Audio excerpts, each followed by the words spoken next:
Money on my mind, got my money in my mind, right? Money on my mind, got no time for that limelight. I'm from California, man, I guess we'll start with that. Banged out starter caps, glued to the cul-de-sac, looking like an artifact, trying to get their money back. Yellow jackets coming, mama about to have a heart attack. Southeast San Diego, we was at the heart of that. You moved about the hood, my nigga, you ain't want no part of that. Move to work and let the money drip the laundry mat. I pray to God the homie get his little daughter back. So many problems and it's not even a part of rap. So many suckers and they hating and they copycat. And life is bigger than these bitches that you hollered at. And if you bleed it out, I better get $3 back. And all I'm giving is the facts. Pay attention to the stats and never making mention of the jacks.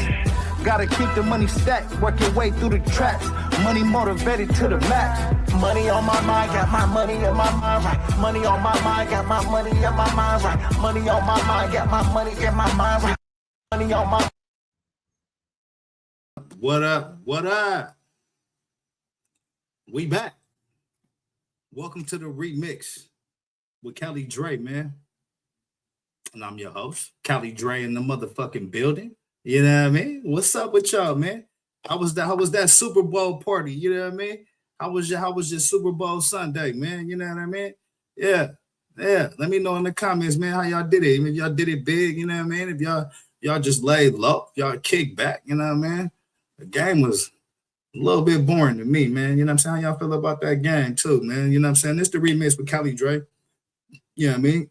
Definitely appreciate y'all for rocking with me. Make sure y'all subscribe to the channels, man. I'm on YouTube, Twitch, Instagram, TikTok, all that, man. Tap in with me. I'm gonna tap in with you. You know what I'm saying? But yeah. Y'all know I had to double back tonight. You know what I mean? I went real deep into the hip hop archives last night. You know what I mean? And try to break down a little bit of this, you know, hip hop history between East Coast, West Coast, between Tupac and Biggie, and a lot of the things that transpired within that time. You know what I mean? The golden age and the golden era of this hip hop thing. You know what I'm saying? And so, you know, I definitely spent a lot of time last night on the more West Coast side of it. You know what I'm saying? With Pop. But tonight, I want to tap in with Biggie Smalls, man. You know what I mean? That's why I put the volume 2 on this, because tonight I'm going to spend a lot more time digging into Christopher Wallace and his story and what he brought to the game. You know what I'm saying? So buckle up. You know what I mean? We listen. It's gonna be a bumpy motherfucking ride, man. We're gonna go a few places, man. We're gonna see a couple things, man. You know what I'm saying? And hopefully, you know, at the end of this, you know what I'm saying, we come out with a lot more knowledge and a lot more appreciation for the game. You know what I mean? Definitely got a couple political stories I want to tap into. Got one or two news stories as well that I want to jump off with before I get into the hip hop portion of the show. You know what I'm saying? So shit, if you got it, roll it. You know what I mean? Pull up, roll up.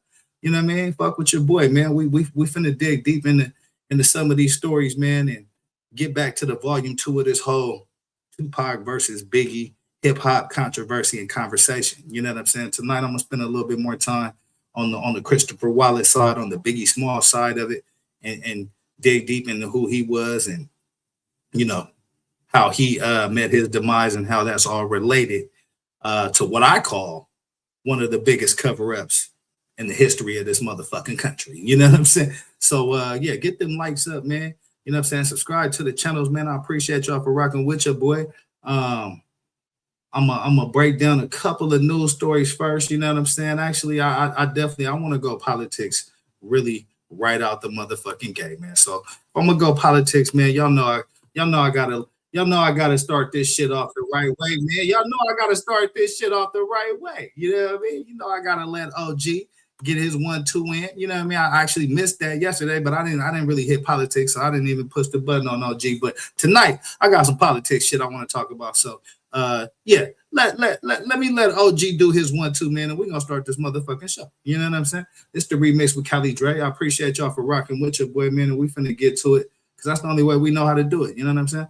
Let's go. Your bitches. Right here. You heard it from.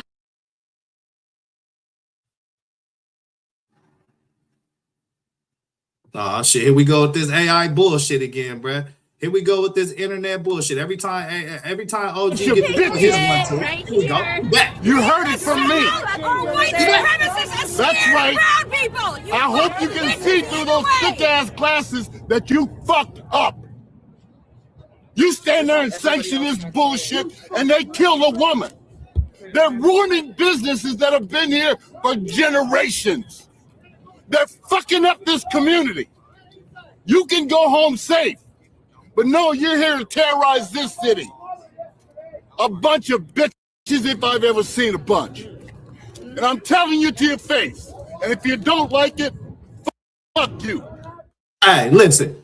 This player ass motherfucker right here, this veteran right here with this mink coat on right here, man, speaking truth to power, speaking his mind to the man. And that's what we all about on this motherfucking channel, man. You know what I'm saying? We not bending over. We not laying down. We telling it like it motherfucking T.I. is, man. You know what I'm saying? And then that's all we do. So that's why I give respect to OG right here in this player ass cup. You know what I'm saying? Player ass OG, Vietnam veteran, speaking truth to power. And that's what we support over here on the Remix with Cali Dre, man. Make sure y'all subscribe to the channel. I appreciate y'all for rocking with your boy. And we finna get into the show, man, because I got a whole lot of things that I want to talk about tonight. And you know what I'm saying? I really didn't plan on being in here all night. So I'm going to get right to this thing because that's the only way I know how to do this thing. You know what I'm saying? So let's see where I want to go first. The first place I want to go is something that happened a couple of days ago. And I definitely wanted to speak on it, but I actually got caught up with a lot of other shit. But we're going to speak on it most definitely right now, man. This shit unacceptable right here, man. This shit is 100% unacceptable from the leader of this country. And yeah, he way out of motherfucking pocket for this shit, man. So we finna expose all the bullshit that's going on in this country, starting with the racist video. Well, you've likely seen the shared blowback by from the racist video the president reposted of this country.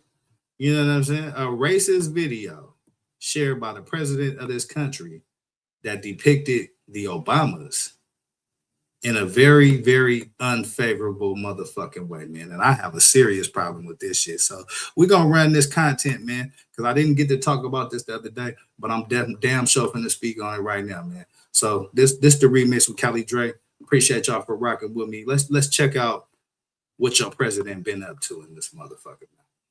racist video reposted by the President of the United States overnight. President Donald Trump on Truth Social posted the Obamas as apes. Hold up. Let me run that back. For the people in the cheap seats. Well, you've likely seen the blowback from a racist video reposted by the President of the United States overnight. President Donald Trump on Truth Social posted the Obamas as apes. Now, the image appears at the end of a 1-minute video where Trump once again promotes false claims the 2020 presidential election was rigged. It was just a 2-second clip that shows the Obamas' heads edited onto the bodies of primates to the song "The Lion Sleeps Tonight." Now, we show you this image that's now been taken down by the White House and by President Trump so that you can see what had so many people up in arms. So for context, here it is. So this is the picture that Donald Trump shared on his Truth Social about the Obamas. And he has not apologized for this shit yet. He didn't even want to take responsibility for it. Racist video President Trump reposted on Truth Social depicting the Obamas as apes, which has now since been taken down because there's been a whole lot of backlash on both sides, but not from the administration. Let's continue with this. Post has since been deleted. CBS News White House reporter Aaron Navarro joins us live. Aaron, response from the White House? Read the latest quote we got from a White House official is this, quote, "A White House staffer erroneously made the post and it has been taken down." Nah, fuck all that. Nah, fuck all that. Fuck all that. Nah, we not, nah, fuck all that. We don't want to hear that shit. We don't want to hear that shit at all. Some erroneous White House staffer anonymously made it. Nah, fuck you, Donald Trump. And fuck your administration, bro. You don't do this racist ass shit right here, bro. And I got a real serious problem with this shit. Y'all know what I stand on. This shit right here pissed me the fuck off. I'm going to be honest with you. You know what I'm saying? I'm not even playing both sides on this right here. Nah, if you support this, you a fucking scumbag and you a racist. You know, if I catch your ass slipping, I'm slapping the shit out of you. Is what it is. From a White House official is this, quote, a White House staffer erroneously made the post and it has been taken down. Nah, that is a bit of a pivot from what we heard from White House Press Secretary Caroline Leavitt initially this morning, who seemed dismissive of the post and said, quote, please stop the fake outrage. Right. So listen, dismissive, right? Please stop the fake outrage. Fake what? See, this the kind of shit that get me calling motherfuckers out their name. Right? Caroline motherfucking Leavitt. Right? Fake out. Please stop the fake outrage. That's what it says right here. Please stop the fake outrage. Bitch. You got the game. Hold up. Nah, they think I'm fucking around. Bitch. You got the game fucked up, Caroline Leavitt. Please stop the fake outrage. Man, y'all got me fucked up. Report on something today that actually matters to the American public. She also adds, and you're seeing the full quote on your screen right now, that this was a video depicting President Trump as the king of the jungle and Democrats as characters from The Lion King. But a little bit more context to Nah, fuck all that. Fuck all that. Let me spin back this whack ass fucking comment right here. And let's read it. This is from an internet meme video depicting President Trump as the king of the jungle and the Democrats as characters from The Lion King. Please stop the fake outrage and report on something today that actually matters to the American public. Bitch. This does matter to the American public. I am an American. I'm a part of the public, and this shit matters to me. Way out of pocket. Way out of pocket. And it is what it is. Motherfuckers may not like what I'm saying right now. If you don't like it, fuck you. That's just where I'm at with it. Because this shit right here, this is the reason why I do what I do and why I say what I say and why I stand on what I stand on. Simple as that. As the king of the jungle and Democrats as characters from The Lion King. But a little bit more context to the video, and specifically that image you showed earlier of the Obamas and their faces on monkeys. This came amid 75 other things that was reposted from President Trump's Truth Social account last night, and it was at the very end of a video spreading disproven theories about voter machines, and it's right. And so I want to explain to people why I would be upset as a black man about something like this, because you may not know, and you may hear me going off on Caroline Leavitt and think, oh, she's just an innocent person doing her job. And if you don't understand the struggle, then that's probably what you would think. But if you have any understanding of the black struggle in this country, you would know that there are always tropes and memes and, you know, insinuations and innuendos that make us look fucked up, put us in a bad light, put us in a bad position. But then you're like, oh no, you're taking it out of context. No, you're turning it into something that it's not, right? And it's this whole semantical game that's played with the system in this country. And that's a game that I'm not playing. I call a spade a spade. An apple's a fucking apple and an orange is a fucking orange. The sky is fucking blue. So it is what it is with me. But this shit right here, unacceptable. And, you know, I definitely have to speak my piece on this. Straight up. It seemed like it was a screen recording of that video the person, the staffer, according to the White House, seemed to scroll, and then that video showed up. This is not the first example, though, of Trump amplifying a post that has been problematic and then his staff having to respond. I want to point out one example that was pointed out by our colleague Olivia Rinaldi. During his 2024 campaign, there was a video shared on Truth Social that mentions, quote, a unified Reich, and that was reposted. Levitt, who was a campaign spokesperson at the time, said the video... Okay, so a unified Reich. So why that would be important and why that may cause some outrage to people is because the Third Reich was the German army, the Nazi army. And so you, again, when I tell you guys words matter, you guys got to listen to the words that are being used by this administration. They're talking about Reichs.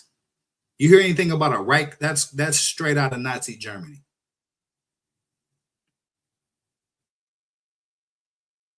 And so, again, a part of the reason why I created this platform, you know, party and bullshit, we definitely gonna do some of that, but we're gonna kick some real shit too.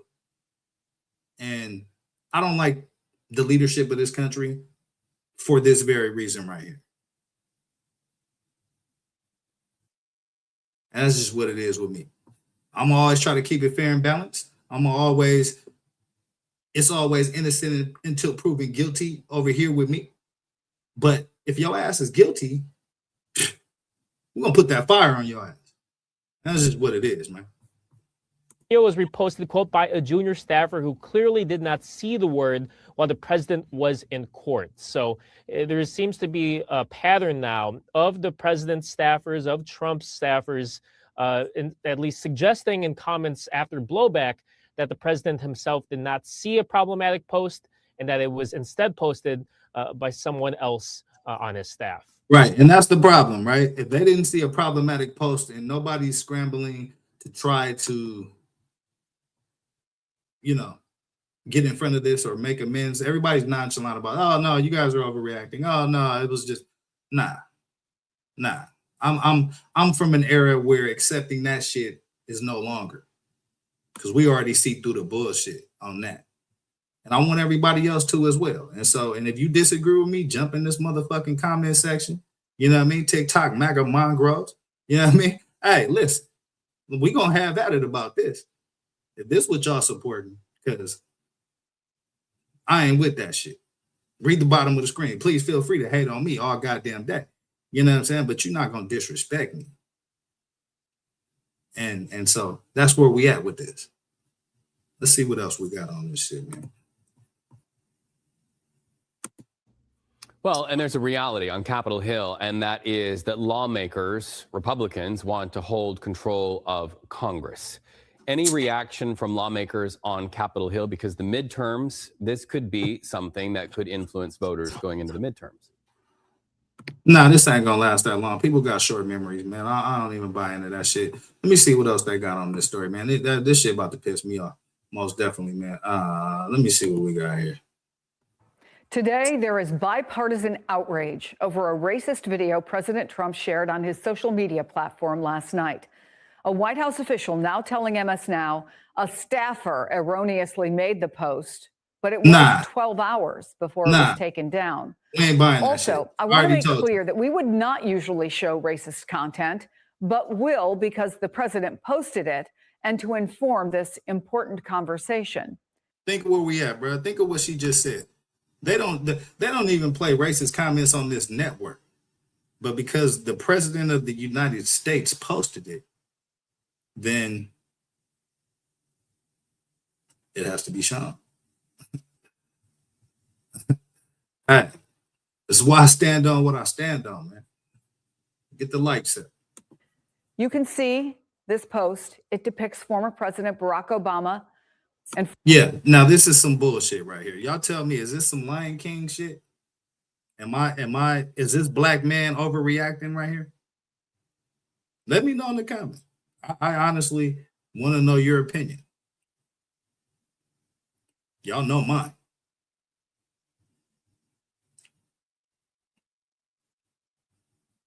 This is the problem with this administration right here. This is what Make America Great Again means. right? You can go back to a time when this shit right here was acceptable. We're not in that motherfucking time right now. But that's the time that they're trying to take you back to.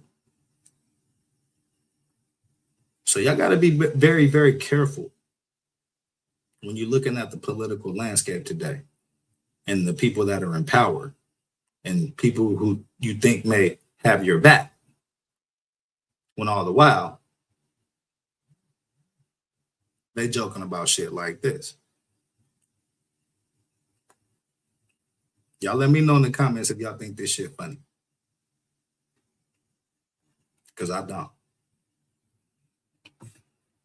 Former First Lady Michelle Obama as apes in a jungle. It's at the end of a video promoting false claims about voting machines and the 2020 presidential election. In a statement responding to the backlash over the video before it was taken down, the White House press secretary said, "This is from an internet meme video depicting President Trump as the king of the jungle and Democrats as characters from The Lion King. Please stop the fake outrage." None of the rest of that video is included in what Trump posted, only the Obamas. Joining me now. Oh, okay. So there we go. There we go. So nothing else was shown in that video but the Obamas. So again, man, this is what good journalism looks like, right? This is what media looks like. It's what a free press looks like. A free press is able to uncover these things without retribution. And as you can see, this administration spends a lot of time attacking the press because they want to be able to do shit like this and it not be reported. And so again, when I tell you guys all these things matter, due process, having, voting, you know what I'm saying? Looking at the motherfuckers that's in office that work for you. It's not the other way around. You don't work for them, they work for you. So you got to know what they're about, what they stand for, man, what their resume look like. And I think that's what's lacking today, to be real with you. And that's why I spent a lot of time last night speaking on Tupac Shakur, because I think his message was the perfect message at the perfect time for our group of people. And I think we've lost that.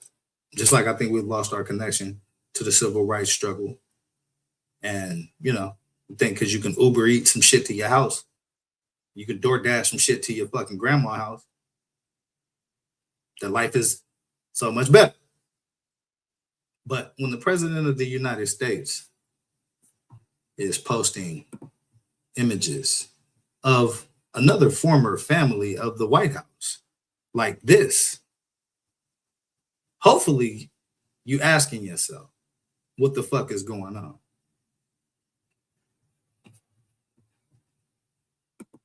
And if you're not, that's why I created this platform, to try to open that consciousness up in your motherfucking brain, because you're lost.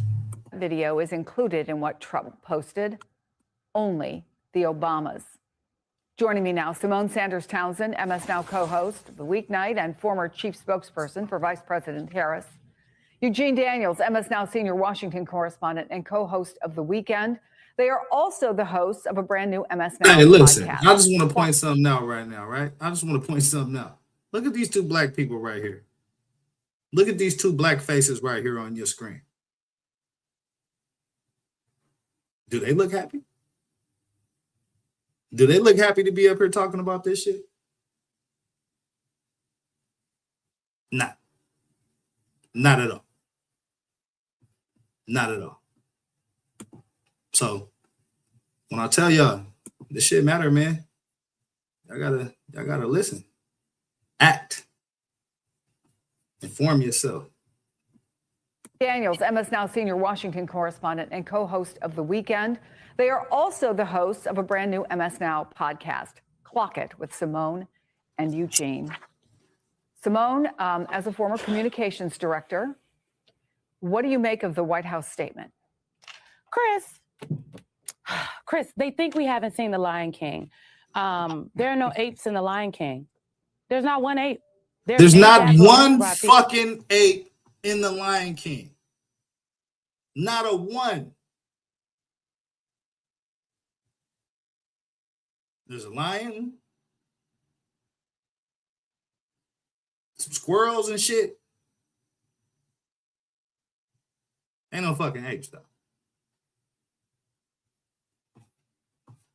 He is actually central to the story, but there's not one ape in the movie. So let's just be for real right now. There's not an ape in The Lion King. So I would have never put out a statement like that. The one time somebody thought the person I worked for did say something that was racist and inhumane, I went to my principal and encouraged the principal to apologize and explain to them why what they said was problematic. Okay. So Yeah, that's how adults handle things. That's how adults handle things. Not trying to escape accountability. That's what children do. Eugene, I cannot grasp this. This is the last thing I'll say. It is not racist because it is offensive.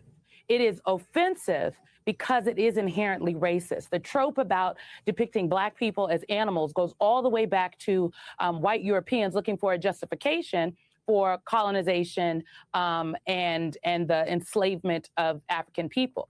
And it gained prominence in the 1700s and 1800s, and it became a racial, like a scientific theory. I'm using air quotes. And it was a mainstream theory that put a hierarchy that said white Europeans were at the top and Africans were at the bottom. And depiction of apes was very central to this theory. They were at the bottom. They were closer to primitive beings such as apes. Therefore, Black people, specifically in that time, Africans, were better suited for forced labor and domination. So it is racist because the root of this theory, this trope, this joke, okay, that the White House is talking about, is rooted in the ability to dominate, rape, pillage, and inflict violence upon Black people.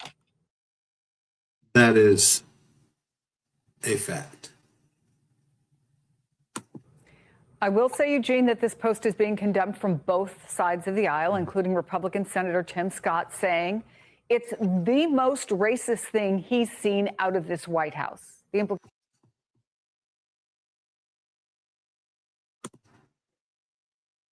just wanted to pause the video right there because Tim Scott is a Black Republican.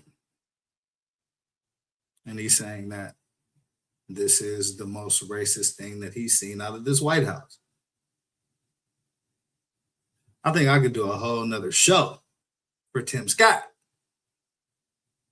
on the racist things that I've seen out of this White House. That's neither here nor there. For some reason, this post even pissed off a Black Republican. So I'd say it's pretty universal condemnation within the Black community that this shit is out of pocket. Implication, of course, is that it's not the only racist thing he's seen out of this White House. But I wonder if you think there is some line with this that has been crossed. And by the way, the posts that have been racist in the past have been posted on official government accounts. Okay, so that's another important thing. This administration has felt very comfortable posting racist things on the official government website of the people of this country that the taxpayers pay for. So again, when I ask y'all, Black people, what has Donald Trump done for you? You know, I still haven't gotten a good answer. I've been asking that question for about a good 11 months. And I haven't gotten remotely anything that you would consider to be an answer to this question. So again,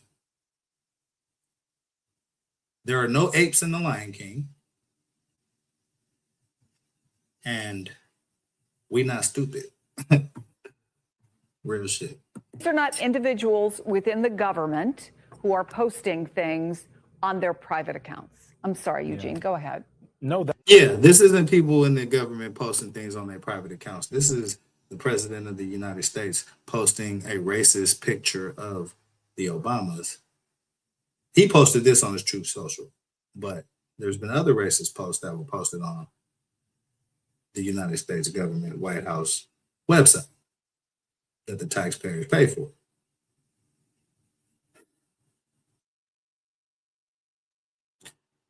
I'm very conflicted by this Trump shit, right? And it's not because of Trump. I think Trump's a scumbag. I think he's a scam artist and a con man and a rapist and a lot of other shit. I'm not conflicted on him at all. I know exactly who the fuck he is. What I'm conflicted on is that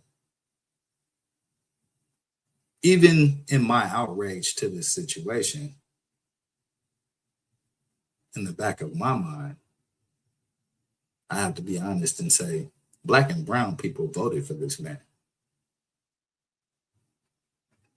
And some of you continue to support this man. That's where I'm conflicted.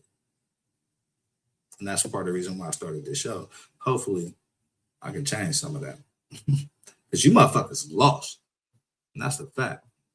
That is a really important point, because that means that we all paid them to post a racist thing on the internet, right? That is a really important point. You're right. We're hearing from Tim Scott. We're hearing from Mike Lawler, some Republicans who have issues with this. Tim Scott, of course, being the only Black senator on the Republican side, and being someone who has been close-ish to this White House. But I will also say this is who Donald Trump is, right? And I think the Republican Party has to accept that. We as journalists have to accept that. The American people have to accept that. The world has to accept that. This is a man who spent money to take out a full-page ad calling for the execution of 5 Black and brown men. Now the exonerated 5. This is someone who spent months and years saying that Barack Obama was not born here, that the racist trope about this, this interloper who doesn't belong here, who is someone who is not a part of the American experiment, the first Black president of this country, that's what he spent his time doing. So, right, that's a fact. So when you bring up the Central Park 5, the exonerated 5, Donald Trump took out a full-page ad in the New York Times and basically accused these guys of murder, which they were exonerated of and they did not commit. Donald Trump has never apologized for that.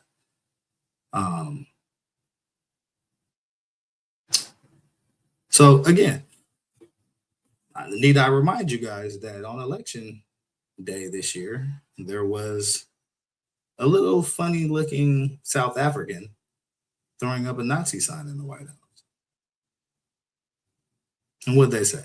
Oh, it's not a Nazi sign.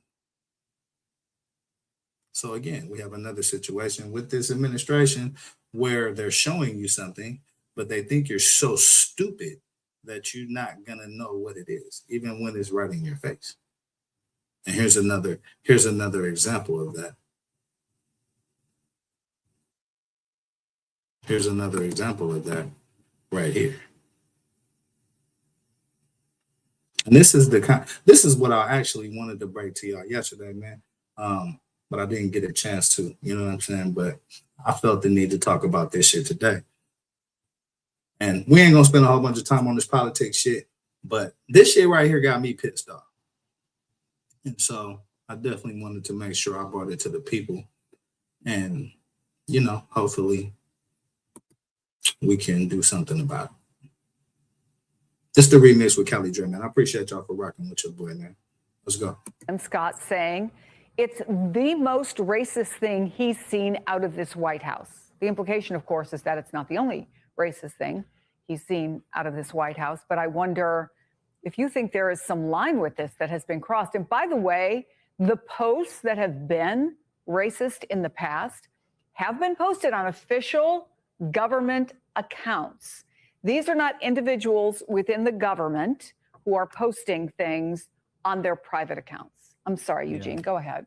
No, that is a really important point, because that means that we all paid them to post a racist thing on the internet, right? That is a really important point. You're right. We're hearing from Tim Scott. We're hearing from Mike Lawler, some Republicans who have issues with this. Tim Scott, of course, being the only Black senator on the Republican side, and being someone who has been close-ish to this White House. But I will also say this is who Donald Trump is, right? And I think The Republican Party has to accept that. We as journalists have to accept that. The American people have to accept that. The world has to accept that. This is a man who spent money to take out a full-page ad calling for the execution of 5 Black and brown men.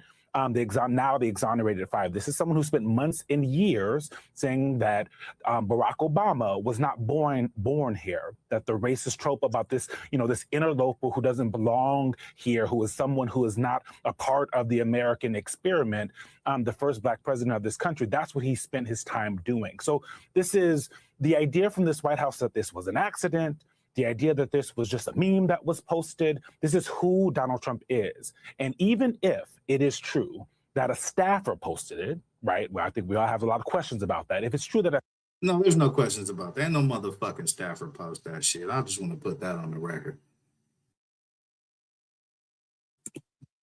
This is what it is. staffer posted it, this person believed that it represented the thoughts and the feelings of the president in which that they serve. And that says a lot, that they thought it would be okay. It was up for 12 hours because they do not care. They think it is okay to be racist and treat Black and brown people terribly in order to, quote unquote, own the libs. And I think we just have to be really honest about what that means, because it means it's a lot about where we are as a country. And yeah, most definitely. He's 100% right. He's 100% right about that. 1,000% right about that. They think y'all stupid. I'm going to just put it in real simple terms for motherfuckers. They think y'all stupid. They don't think that you can pick up on the racist tropes that they've been using for the last 100 years. I know I can. And so that's why we're talking about this shit right now. How we're going to operate the rest of this presidency and really the Republican Party moving forward. Well, let's talk about what else is happening right now, Simone. I mentioned this image of the Obamas was inside a video focused on false theories about election fraud in the 2020 election. Trump, of course, has come under fire for saying he wants to nationalize election in 15, he calls crooked states, because, quote, these people were brought to our country to vote and they vote illegally. Okay, that's not true, right? All that these people were brought into this country. A, illegal aliens can't even vote. And B, that whole caravan shit was very much overplayed. But the thing that sticks out to me here is nationalizing elections. And what that, so right now states run elections, they do a great job. Even Chris Wray, you guys can go look this up. Chris Wray, Donald Trump's own head of elections, said that we had the safest elections that we've ever had. The year, I believe, was the year that he won, and then he was claiming election fraud, 2016. And that was his own man that said that. Chris Wray, y'all can go look this up. And so, again, why do y'all think they spend so much time on drawing districts and drawing lines and drawing the maps and the voting process? Because that shit important, fool. And I hope that motherfuckers, if y'all don't take nothing else from me out of this whole shit, understand that your vote matters. I spent the whole show last night having Tupac explain it to you and Monster Cody. And so that's the same shit I stand on, man. Your vote matters, your dollar matters, man. How you use that shit is going to determine how we succeed in this bitch.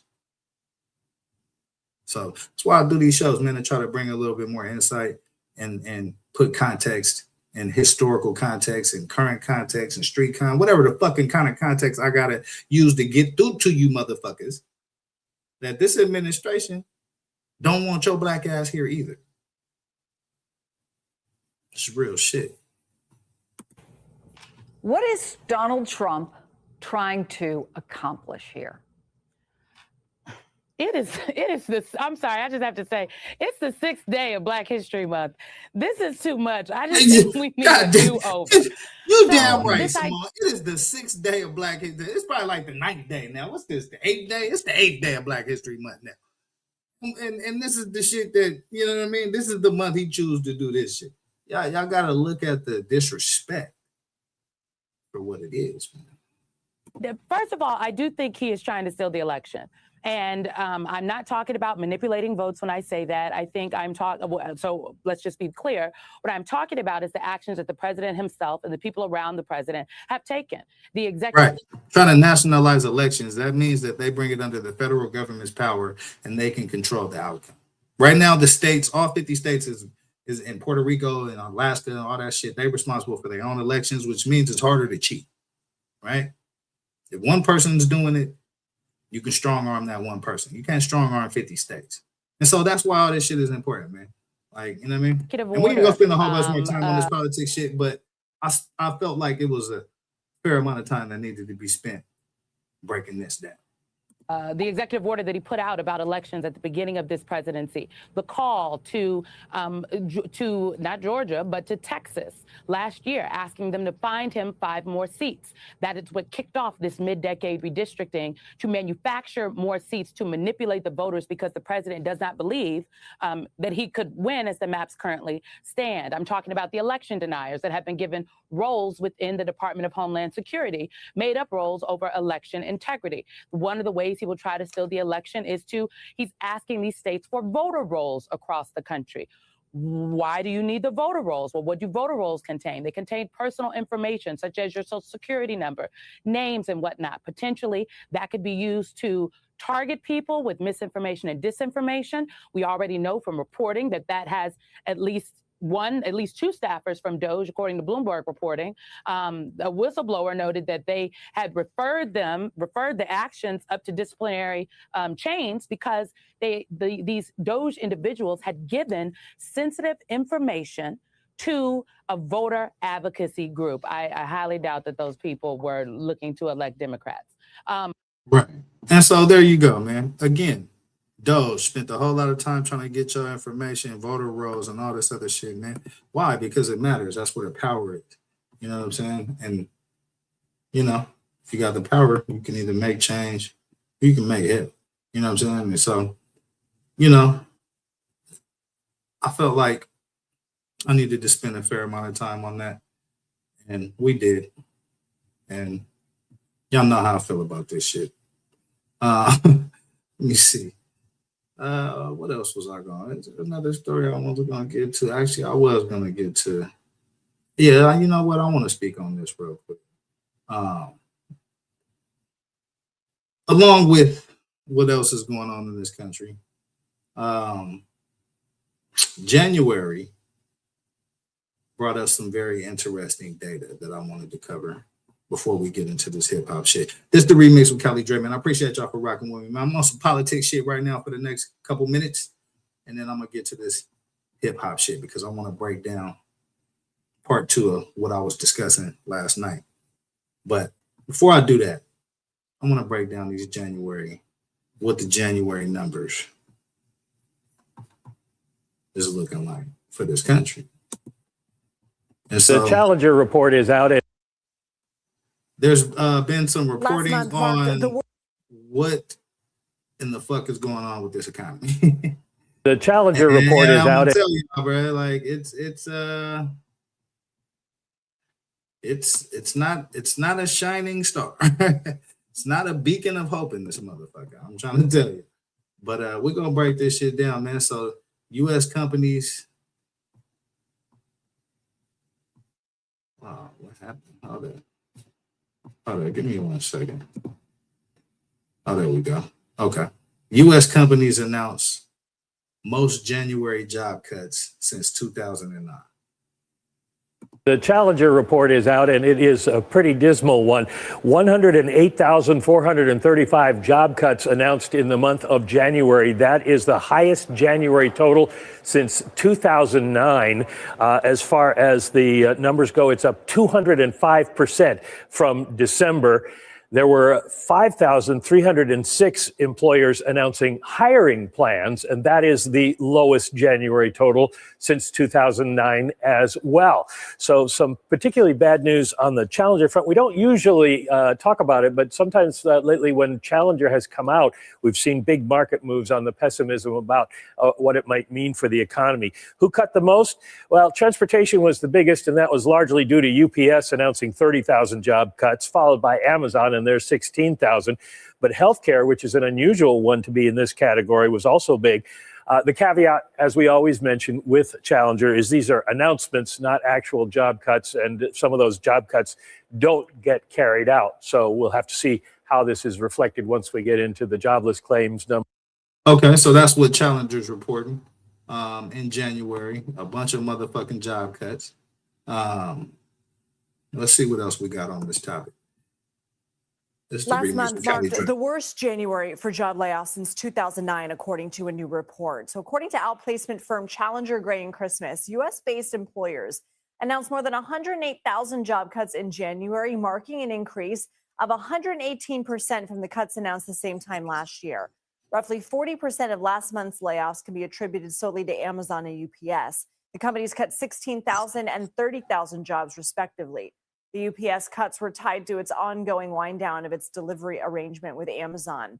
Ted Rossman joins us now. He's a principal analyst at personal finance website Bankrate. So what are the biggest reasons for these cuts?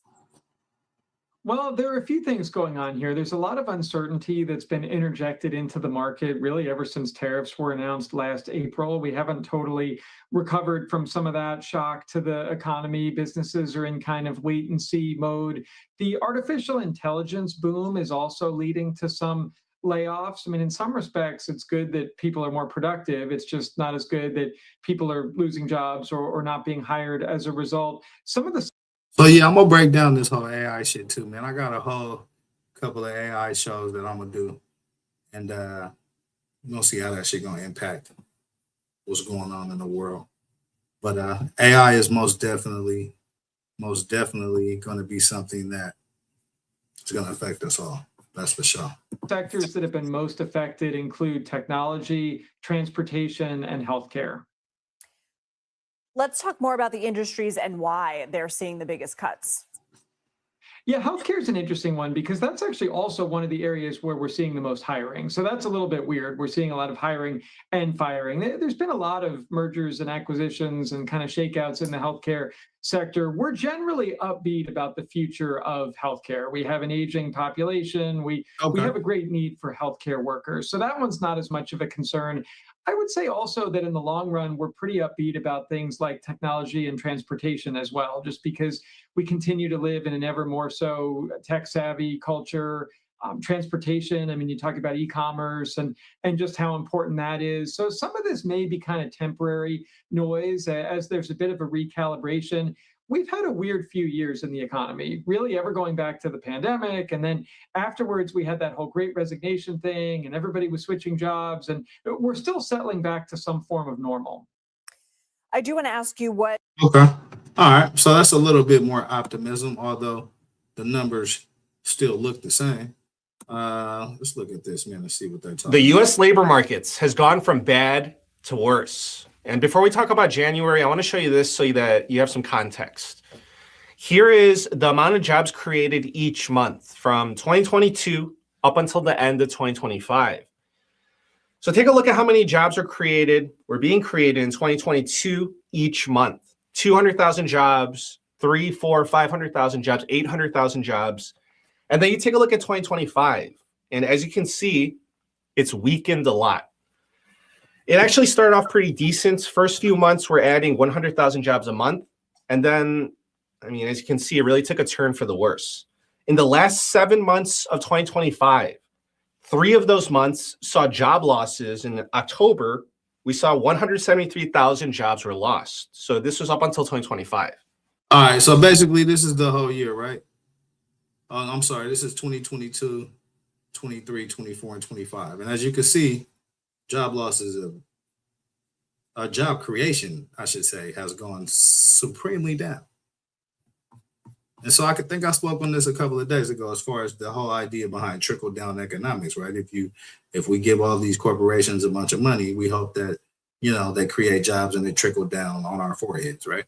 The savings and the revenue trickles down on your forehead like a stripper in the club. You know what I'm saying? But as you can see, that shit ain't working. That shit ain't working. It looks like there was more jobs created after the pandemic. I think this was around the time of we were getting out of COVID. I think Joe Biden may have been taking over around this time, but as you guys can see, the job creation is going down. So all this that you guys are hearing about, oh yeah, we're doing great with jobs and all this other shit, nah, that shit ain't true. Now let's take a look at 2026. The ADP report shows that private companies added only 22,000 jobs in January, and the analyst expectation was that it's going to come in at 45,000. Therefore, okay, so they thought it was going to be 45, and it came in at 22. So it underperformed. Jobs for January underperformed. there was a low bar, and yet it came out worse than expected. ADP's chief economist said, and I quote, "Hiring is softening. It continues a pattern that we've noticed for the past 3 years. Employers are cautious to hire in the current economy." On Thursday, February 5th, the Challenger report came out, and the headline was that in January, job cuts surged and hirings fell to a record low. In the report, it says that US-based employers announced 108,435 job cuts in January of 2026, an increase of 118% compared to January of 2025. Okay, so January 2025, 49,795 job cuts. January 2026, 108,435 job cuts. The economy is not fucking getting better. It's getting worse. So listen, you probably knew that the labor market is in bad shape right now, but now you have a sense of how bad the situation really is. Right. And so I just wanted to show y'all that. I'm not going to spend too much motherfucking time on it. I think y'all get the point of what my message is on this shit, which is, shit, if you got a job, hold on to that motherfucker. Because shit ain't looking good out here, champ. But yeah, man.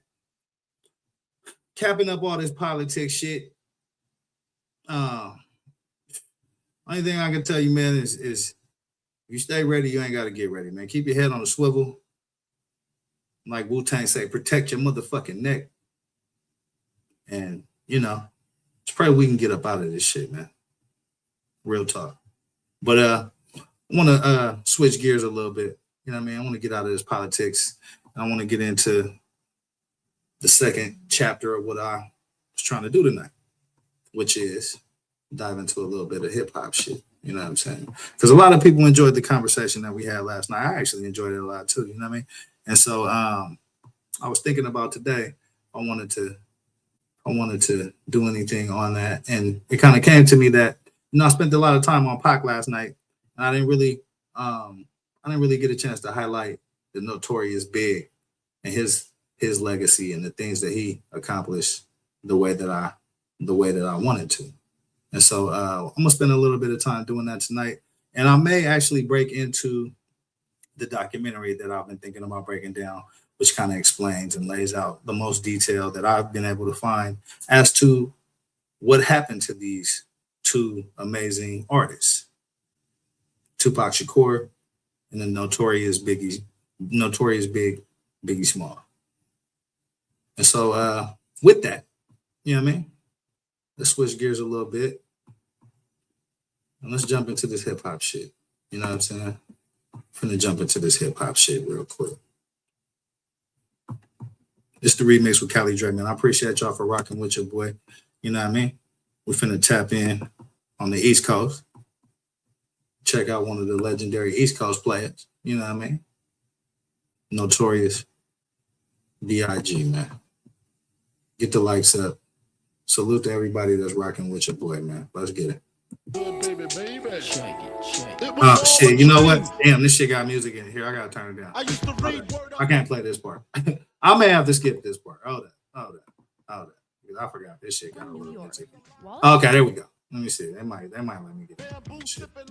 Nope. Nah, Big. I can't hear that. I can't listen to that, Big. I fuck with it, but I can't listen to it. Excelled in school and won several awards for his achievements in English.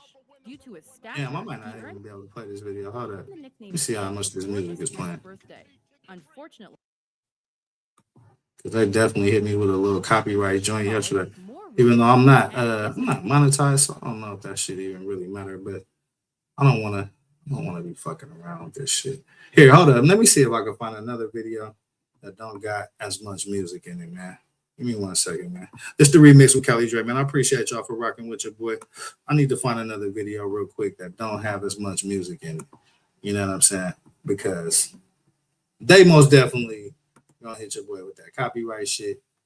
And I need all the fucking revenue and views that I can get in this bitch, man. I can't have nobody hating on my shit right now, man. You know what I'm saying? That's the last shit that I need. You feel me? That's the last shit that I need in here, man. So let me see if it's any other videos that kind of show a little bit about Christopher Wallace and what he was on. You know what I'm saying? Nah, that's not the one. There was another one I seen earlier. Is this it? No, that's not it. Get the likes up, man. This is the remix with Cali Dre, man. Trying to find a video. I was watching like 2 videos earlier about this, and this one I didn't even really notice that it had a little bit of music in it. And so they definitely be hating on your boy about that kind of shit. You know what I'm saying? All right. Is that the one?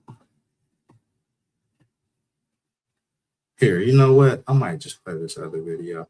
Here, you know what? I know what I'm gonna do. I'm gonna just play this other video, man. I'm gonna let y'all get a bar of what they talking about. If they start playing some music, I might have to turn this shit off. But we'll see, man.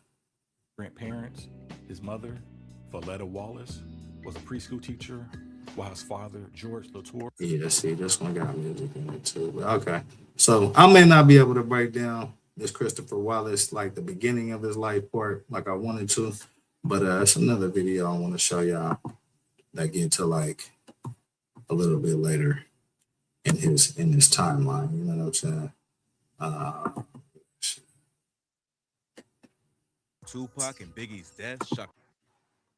Yeah. Oh yeah, that is it. Okay, this is it right here. Here, I'm gonna run this right here, man. Let's go. The rap game back in the 90s, and years later, the case is still unsolved.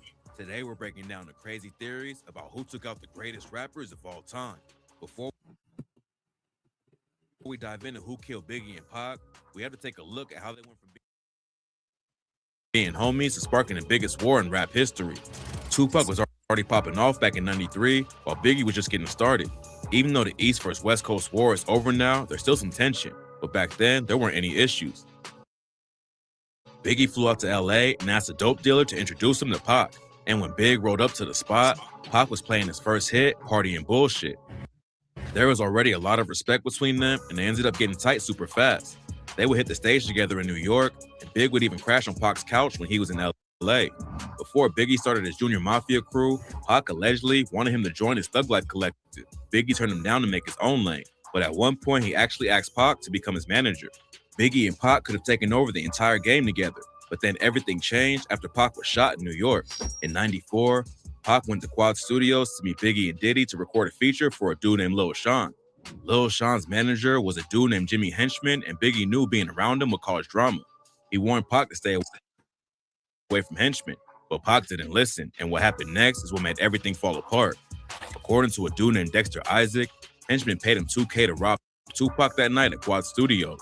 When Pac walked into the lobby, he got ambushed by 3 dudes and ended up getting shot 5 times. Nobody knew who was behind it back then, but Pac started blaming everyone. He thought Biggie might have set him up, and Biggie's track Who Shot Ya just made everything worse.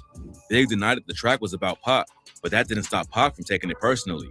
At that point, they still could have squashed it and moved on.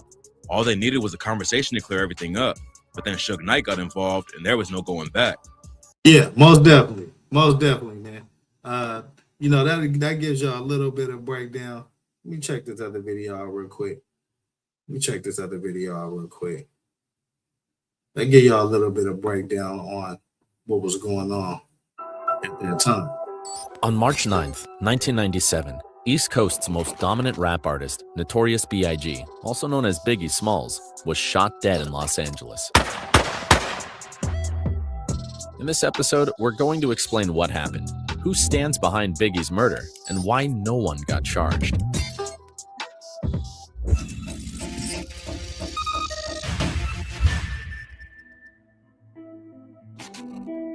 As we start exploring Biggie's case, we've got to mention another rap genius, Tupac Shakur.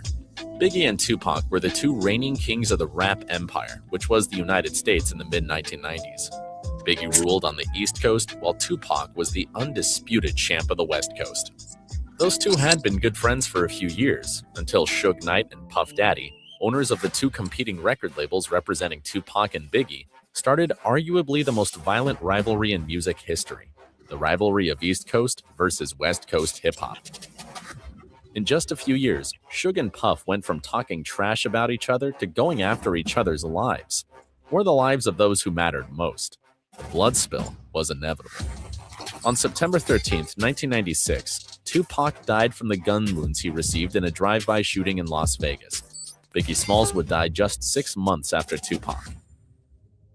At the time, the murder of Tupac was still a mystery to the general public, yet two things were clear. The East Coast had something to do with it, and the West Coast wasn't planning on taking it easy. Quite the opposite. The idea of retaliation was in the air. So here's how the situation... Most definitely. I want to speak on that real quick, right? The idea of retaliation was most definitely in the air. Until this day, man, and this is something that I've asked, I know a couple of people on the East Coast, man, that was in the rooms, and that was top end bad boy, you know what I'm saying? And so, what they have explained to me is just that Puffy wanted to get out here to go to that party and to promote Big album, and he thought the smoke was clear, and they had no clue of what was bubbling out here on the West. I mean, they had absolutely no clue. How? I don't fucking know. You know what I'm saying? And with the relationship that they had with the South Side, but they thought shit was sweet out here. You know what I mean? And they found out the hard way that shit ain't sweet, man. Don't while you looking at these palm trees and there's this beautiful ocean water and these beautiful women, motherfucker hit you in the back of your head and take everything you got out here, man. So it's that California life. But it always struck me as very interesting how they, how Puffy either didn't know or didn't care what the temperature was out here after Pac died. Likely played out. All right, here's what you're gonna do for me. Now listen and listen carefully. You need to find my man Poochie. This guy's the real deal, know what I'm saying? He'll get those East Coast clowns back on their knees. From the now this federal is the narrative that Greg Kading came up with, and we spoke about this a little bit last night about Poochie being the trigger man of the notorious B.I.G. But Russell Poole, and the FBI agent that worked on the case don't think that that's the correct narrative. Prison, where he landed shortly after Tupac's death, Suge Knight was orchestrating the retaliation plan. He knew who was behind Tupac's murder. He was in the car with Tupac when he got shot, so he saw the actual killers. But he hadn't given any names and did not cooperate with police on the case. Instead, he wanted the street justice to take place. Blood for blood. Suge's people got a hold of Wardell Faust, street name Poochie. He was a mob gang member with the reputation of being a hitter for real. So, what do you say? 13G? Let me know we're in. You know what to do next. Once the deal with Poochie was done, it was just a matter of time before the retaliation plan would come into fruition. In late January of 1997, Puff Daddy, Biggie, their security and entourage traveled from New York to Los Angeles. Biggie was planning to stay there for... So that's one narrative, right? Like I said, that's the Greg Kading narrative. But if you look at the evidence, and the FBI actually did take this case over once Miss Wallace brought her lawsuit, the evidence doesn't point at Poochie at all. It actually is very clear if you put all the pieces together. And so I think we might dive into a little bit of that after this. For a while to film a video for the main single from his upcoming album. It wasn't as clear then as it is now, but Biggie's trip to LA 5 months after Tupac had been killed was a fatal mistake.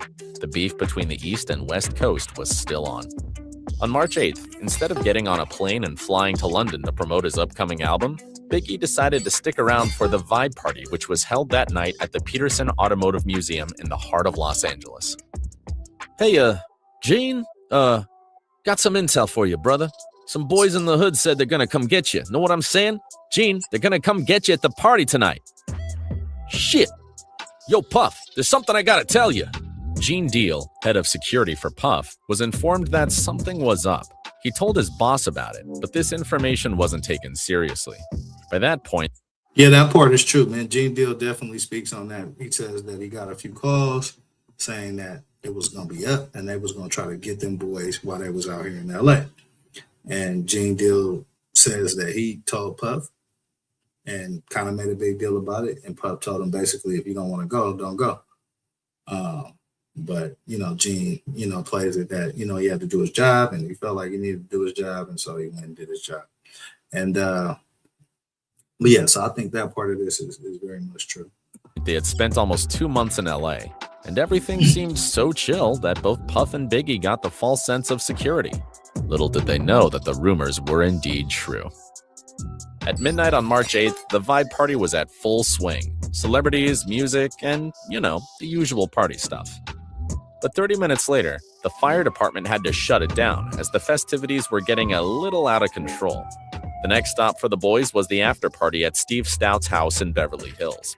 The 3-car caravan with Puff in the first car and Biggie in the second took off from the alley near the Peterson Museum and made a right turn on Fairfax to go up north.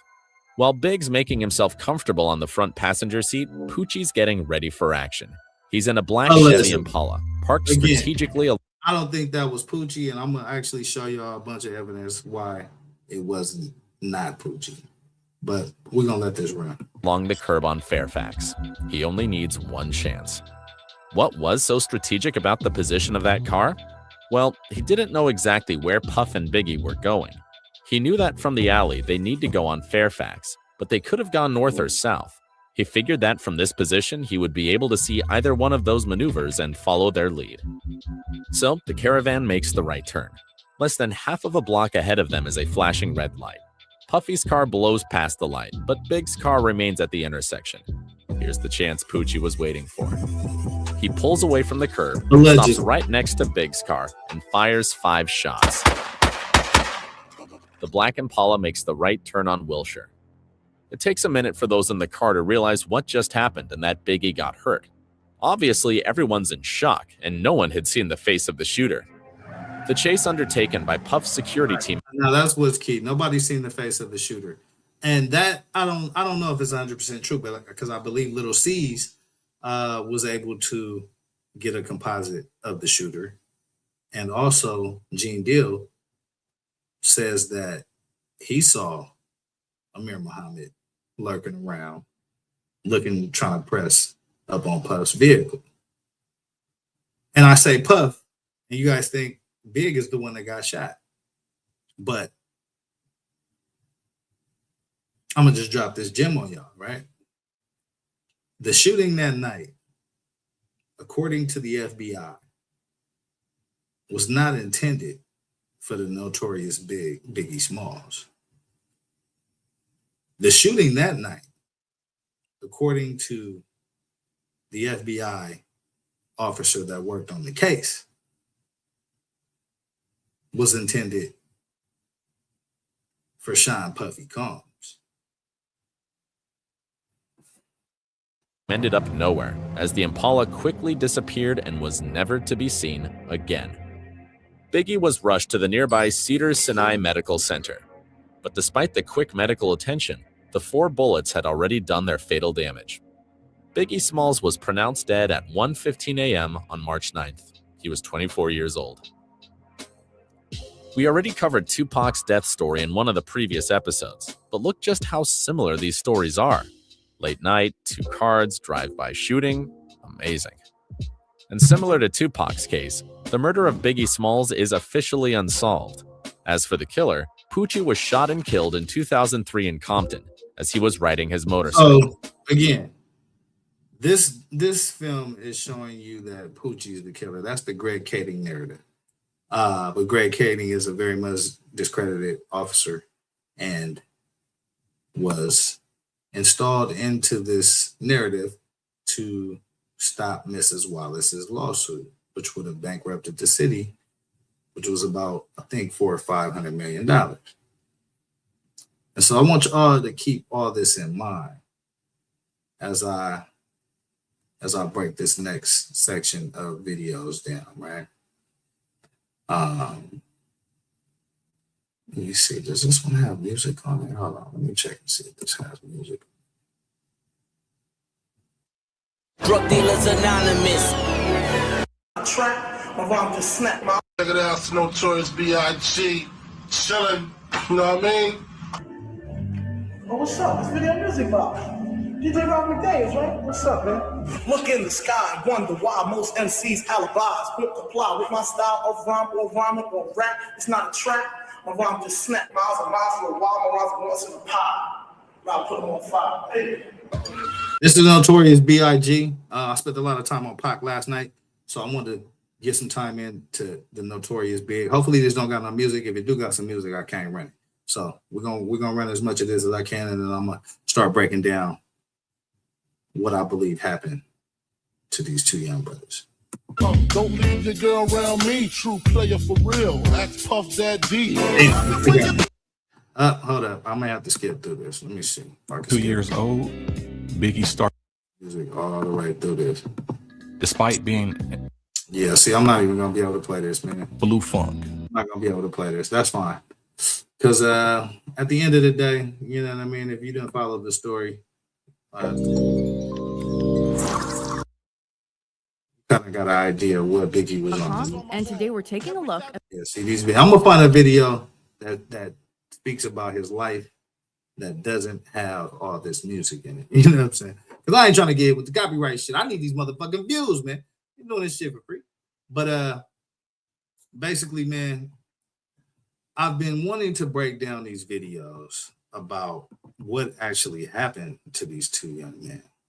There's a documentary. It's very, very, very mind-blowing. It's so mind-blowing that I watched it. I sat and listened to this shit about a good 3 or 4 times over the span of a couple months, just to make sure that the shit that I was hearing was really the shit that I was hearing. You feel what I'm saying? And so I'm gonna play a little bit of this shit, man, and I'm gonna see how to play, because it's mostly audio. So that's why I've been a little hesitant to play it. But there's some key excerpts of shit that I want to actually talk about, and I think it's pretty relevant to what we're rapping about these two young men in their life. You know what I'm saying? But Biggie Smalls on the East Coast was blowing up and was making some major noise. And, you know, him and Tupac got into their beef, got into their feud.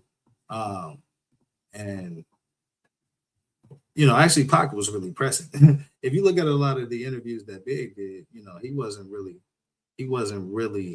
pressing the issue like Tupac was, because I don't think, you know, at the end of the day, I don't think he was really into the beef like that. I don't think he really had a problem with Pac like that. But I think Tupac had a serious problem with Christopher Wallace. and he has displayed that on many a motherfucking occasion. And so a part of the reason that is, I think, is because, you know, Tupac felt disrespected after he got shot the first time. He felt like Big was trying to steal his style.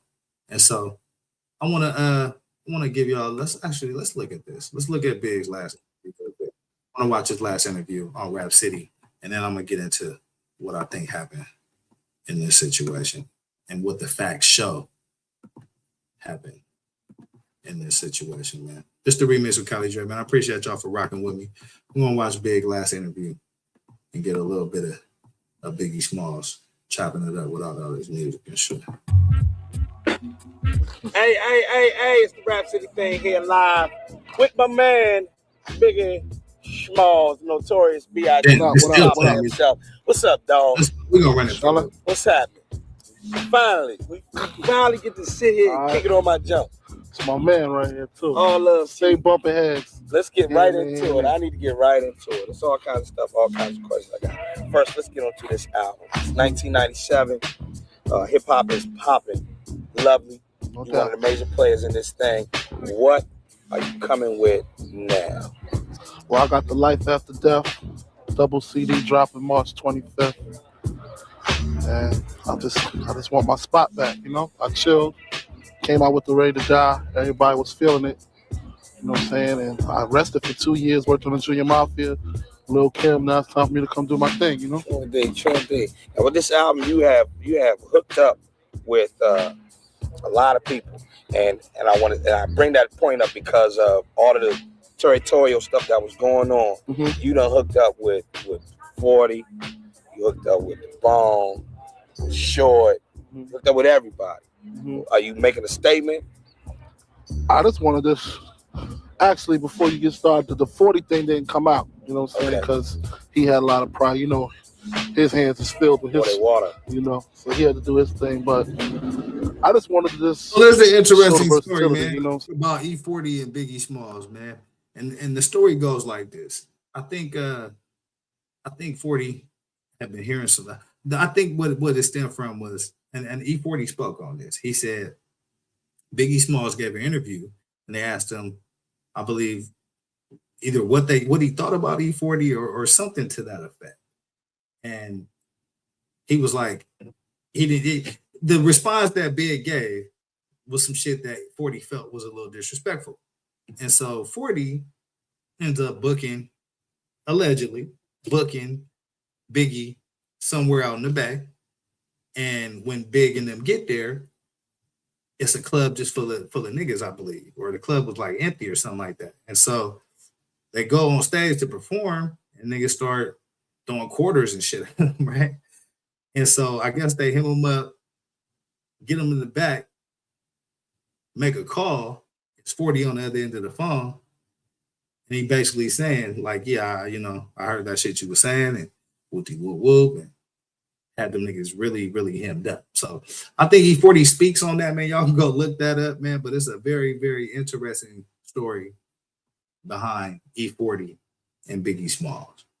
And so that me and Bone could do a joint together, me and Short could do a joint together, you know, R. Kelly, whoever, whatever. Sure, dude. You know. Now the joint is called Life After Death. Yeah. What's the meaning? We supposed to catch from that? Because the first joint was Ready to Die. He was ready to die. No He was doubt. going out all guns. He was coming at him. No doubt. You know what I'm saying? Now it's Life After Death. What's the whole feel with this? The way I was feeling when I did Ready to Die was, I feel like I was already dead. You know what I'm saying? Right. Just being in a situation where my mom's working, going to school, just leaving me open to dip and dab into different things. You know what I'm saying? It just left me kind of stuck. My mentality was more on some getting paper, not caring about nothing else, not caring about nothing, just wanting to get mines, you know? I got the record deal, and when I started doing Ready to Die, with a lot of anger, you know what I'm saying? I was just, a lot of hatred coming out. You know, it was real though. Right. You know what I'm saying? But it was just real angry. Life after death is the flip side of things, you know what I'm saying? I can't rhyme about being broke no more. I ain't broke. So as you can see, Big got the cane right there too, man. So this is after the accident. This is had to been when he pulled up in LA for right before he died, his last interview. You know what I'm saying? You see he got the cane after the accident. You look at the pictures from the vibe party, he's sitting in there with the cane. You know what I'm saying? You know, I can't rhyme about hustling in the streets no more because I don't hustle no more, you know? So it's the life after. It's all that's over with now, you know what I'm saying? I ain't hungry no more, you know? Now it's a new beginning, you know what I'm saying? It's the life after the death, you know? All right, well, let me first, before we go to the break, I want to say congratulations. Congratulations on the album and everything, but congratulations on the song. All right, little CJ. Little CJ. Hey, we'll be back in a minute with the Notorious B.I.G. Don't go nowhere. It's the Rap City thing, baby. It's the Notorious Big. Get the likes up, man. With that situation, what did you learn anything from that? Out of all of that, where we sitting now, did you learn anything from that? Yeah. And it's a funny thing. I kind of realized how powerful Tupac and I was. You know what I'm saying? Because we two individual people, we waged a coastal beef. You know what I'm saying? Yeah, that's real. That's real, man. Before the internet, you know what I mean? You just had to run to the magazines and get the word of mouth. You know what I'm saying? The source. You know what I mean? What else? Double XL. It was a bunch of shit jumping at that time. I think Word Up was around that time, maybe a little before that. But that's how shit was moving. You know what I'm saying? And niggas traveling back and forth, telling the stories of what happened on the East Coast when they went, what happened on the West Coast when they went. These niggas did this.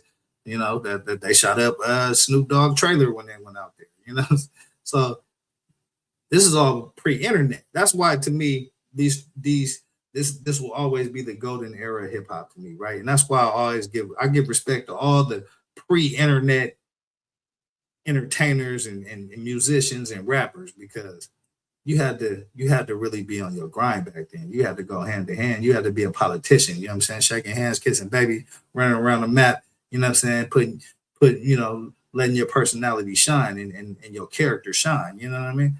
And today you could just sit in your house, upload some shit, go in the backyard, shoot some videos, and you know, it's just a whole different game, man. But get the likes up, man. This is the remix with Kelly Dre. I appreciate y'all for rocking with your boy, man. I'm on this Tupac and Biggie hip hop controversy and conversation shit tonight. I'm gonna spend a little bit of time on Biggie Smalls, man. I broke down a lot of Pac last night, so I wanted to get big in today. You know what I mean? And we're gonna break down a little bit more of what actually happened to Biggie Smalls. One man against one man made a whole West Coast hate a whole East Coast and vice versa. You know what I'm saying? And that really bugged me out. Like, yo, Duke don't like me, so this whole coast don't like me. You know what I'm saying? I don't like him, so my whole coast don't like him. It just kind of let me know how much strength I have. So what I'm trying to do now, you know what I'm saying, with his untimely demise or whatever, I got to be the one to flip it and take my power and flip it like, yo, they got to be dead, you know what I'm saying? Because he can't do that. You know what I'm saying? He can't be the one to be like, yo, I want to squash it because he's gone. So I got to take the weight on both sides. That's why I'm out here, you know what I'm saying? Right. We hitting every club, every radio station, you know. We get our little eye screws and everything, but I just tell them straight up, yo, you know you love me. Right. And so I think this is actually a very important interview, man, because look at the vibe he on. You know what I'm saying? Out here after Pac gets shot, 6-7 months after Pac gets shot, you know, he say initially he out here to squash the beef, but then when people start giving him goofy looks and shit, he's saying, you know, you love me on some cocky, arrogant shit. You know what I'm saying? Think about Diddy character. You know what I mean? He dancing around and shit, you know, on some. And when they came out here after Pac demise, they misread the whole temperature of what the West Coast was on at that time. And, you know, they got a false sense of security from somewhere. But, you know, ultimately it ended up in the Notorious Big losing his life. And, you know, prayers to all their families and everybody that involved that was affected. But definitely think it's important lessons to learn from this shit and you know, just revisit the golden era of hip hop. Real. Because, I mean, come on. You don't got ready to die? Let's be real. You got to be real about it. I got the jump. Everybody I know got the jump. There you go. You know what I'm saying? Just because that man had a beef with me or I had a beef with him, that don't mean you can't like me. Ask me what's going on. Ask me what's going on. I'm going to talk to you just like you're a regular person. So I got to squash it. We back in the video shoot of Notorious B.I.G. Now, what's up with this video? What's the concept? You got boats, you got helicopters, you got dancers, you got everything. What's up with this joint? I just want my video to be hotter than Puffy's. Puff got the hottest joint right now. Puff got the hot joint out in the desert, everything. Yeah, man. I just want. Yeah, see, look at Big. They real comfortable. I don't see no security around him. You know what I'm saying? It's you know, they had a real false sense of security sitting out here in LA, man. And you know, it's a sad situation. But as I'm looking back at this, I'm just kind of checking out the environment. You know what I mean? Checking out the body language, the facial expressions, how the energy. You know what I'm saying? And they was just real comfortable out here, man. Like you know, and a little arrogant. I'm gonna be honest with you. They're making that move out here after Pac died, like that was a bold move. You know what I'm saying? About to be hot. I was like, I don't care what you do, man. Just make it hotter than yours. Make it dope. Just came up with this concept of just police coming to get me again. Mm-hmm. You know, as usual. And the chase is just real dramatic, man. Real dramatic. We on some. You saw the movie Rock? Right. Remember that Ferrari Hummer chase? Right. We're trying to get there. We're trying to get to that level. Just real intense. Just some real action. This is Biggie Smalls. Trying to After Pac died, Biggie Smalls out in LA, the last video that he recorded, the last interview, I should say.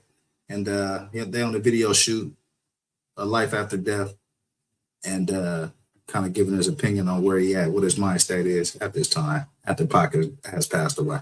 do it, man. That's how you do. Hip hop video, man, is taking a big step. Let's say if you was Run DMC and this was 1987, 88, it wouldn't be this big. You know what I'm saying? It wouldn't be happening like this. It would have been over already. Sure did. What's up? It's bigger. Everybody wanted to get to that level, you know what I'm saying? Everybody wanted to just be bigger at what they're doing. At least I know I do. I look at everybody else and, you know, they got the crystals and they got the pretty girls and they got the Benzes and everything. So that's kind of like, that's like the mediocre stage for everything right now. You want to just take it to that next level. That's what I want to do. You got to be Willie. I ain't mad. You can be the Willie. Well, since we're talking about how big things have become, the hip hop industry has become. Yeah, look at this shit. Some random ass red truck just driving by. Like these niggas, they didn't have. They was just out here in LA. Just, you know what I mean. They felt like they won already. I think, man. You know what I mean. It just gives me that vibe. Like got some random ass truck driving through the whole goddamn. Yeah, take your ass around. We're trying to shoot a damn interview around this motherfucker, man. Random ass red pickup truck just driving through the whole goddamn interview. They didn't have their head in the game, you know what I'm saying? Gigantic. It's wide open. You can sell clothes, you can have restaurants, you can make video games, you can be hanging out with ball players, all that. What are we gonna see from Biggie Smalls? Well, right now I'm just trying to, you know, kind of like master this rap game down a little bit tighter than what I'm doing. You know, this is just my second album, you know, so I just want to just make sure that that's real tight. After that, you know, I want to get my little clothes. I got a little clothing line started, Brooklyn Mint. Make sure y'all go peep that. Brooklyn Mint, it's dope. And movies, maybe, you know, whatever. I just take it as it comes. You know, I'm writing some Jones. Yeah. At the crib, you know what I mean? You can sit. You know, I find it interesting, man, just the contrast in the two individuals, right? You look at Tupac Shakur, very well thought out, very detail oriented, you know, very much had his situation and where his direction was.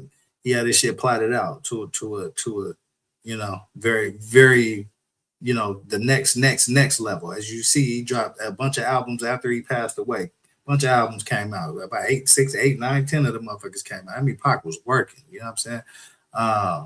You know, movies, you know, he was already at where I think Big, you know what I mean, even thought he could touch. And Pac speaks on that. He's like, you know, these niggas want everything I got, everything he trying to be, I already am, type shit.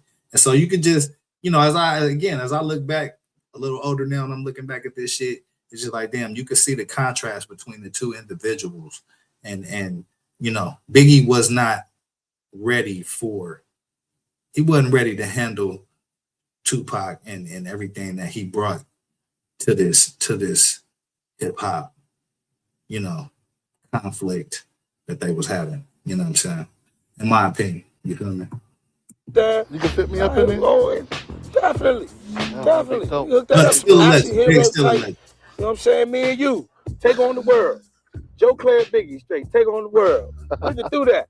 We can some good, all of that. Hey, we can hook it up, dog. We can make it happen. Hey, it's the Rap City thing. Behind the scenes of Biggie Smalls video shoot. Yeah, this is the big video shoot, man. So just wanted to break that down a little bit. Now I'm gonna get into this a little bit of this dossier situation, man. Appreciate y'all for rocking with me. This is the remix with Cali Dre, man. We on this Tupac and Biggie hip hop controversy and conversation. You know what I'm saying? Started it last night. Spoke on Pac, and then tonight I wanted to tap in with Big a little bit. And the reason why I wanted to kind of lead up to it is because the next part of these videos that I'm about to show is like, it's a lot of audio. So, you know what I mean? If you on some you want some visual type shit, this might not be your shit. But this is the most critical and crucial shit that I've been able to find regarding this entire situation. I'm gonna be perfectly honest with y'all, and that's why I'm sharing it. You know what I'm saying? Because I think it has huge significance in completing the story. You know what I'm saying? So a documentary filmmaker and the lead FBI agent that worked on the Biggie Smalls murder investigation, they came together and they put together a project called the Dossier. And the Dossier is the cover-up of the murder of Biggie Smalls. And it actually goes into what happened to Tupac as well.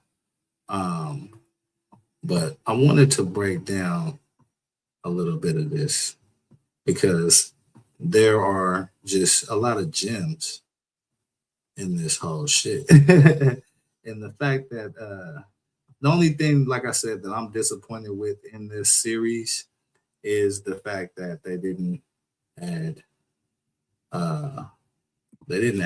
video to it, man.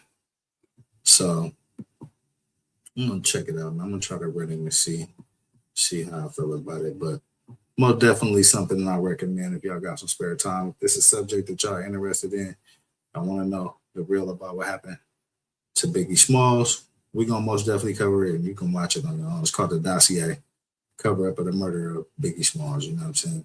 But I wanted to get to episode 4, I believe, because that is where the beginning is. The first 3 episodes are kind of lead ups, kind of setting the narrative, introducing characters.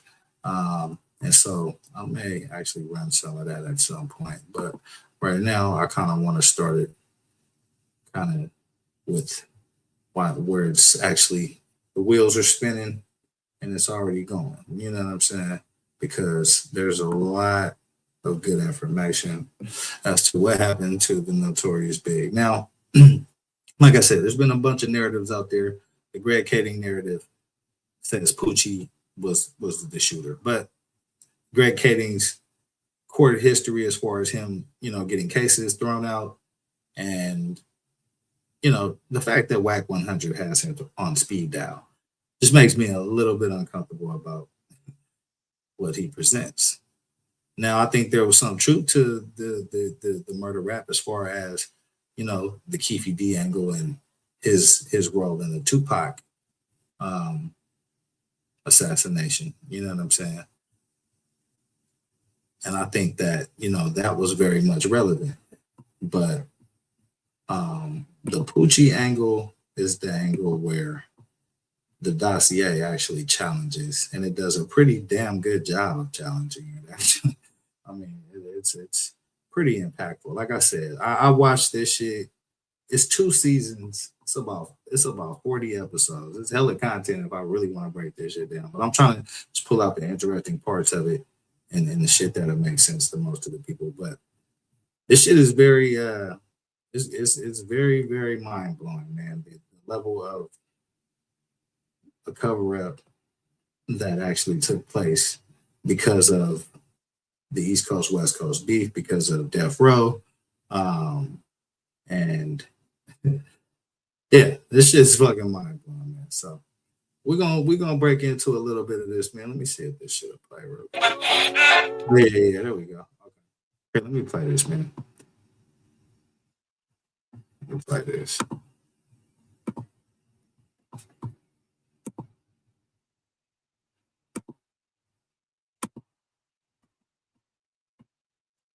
I'm gonna bounce around on it a little bit too, because there's certain parts that it's just kind of not relevant to what we really talking about. And of course, this shit starts. But see, this is why I don't fuck with AI, man. Motherfuckers can't even get this internet shit right, bro. Like, internet bill paid. You know what I'm saying? Space on the computer, cash cleared, all this shit. And now, this motherfucker doing goofy shit. So here, I'm gonna take this one off, man. Let's take that one off. And let's put it on this one. Give me 1 second. It's the remix with Callie Dre. Man, get the likes up, subscribe to the channels. You know what I'm saying? Breaking down this Tupac and Biggie conversation and conspiracy and seeing the real from the fake. You know what I'm saying? And see if we can't put the play together to figure out what really happened to these two young brothers, man. Let's see. One. So, yeah, season 1. All right, let's get the episode quick. Get the likes up, man. There we go. Let me present this.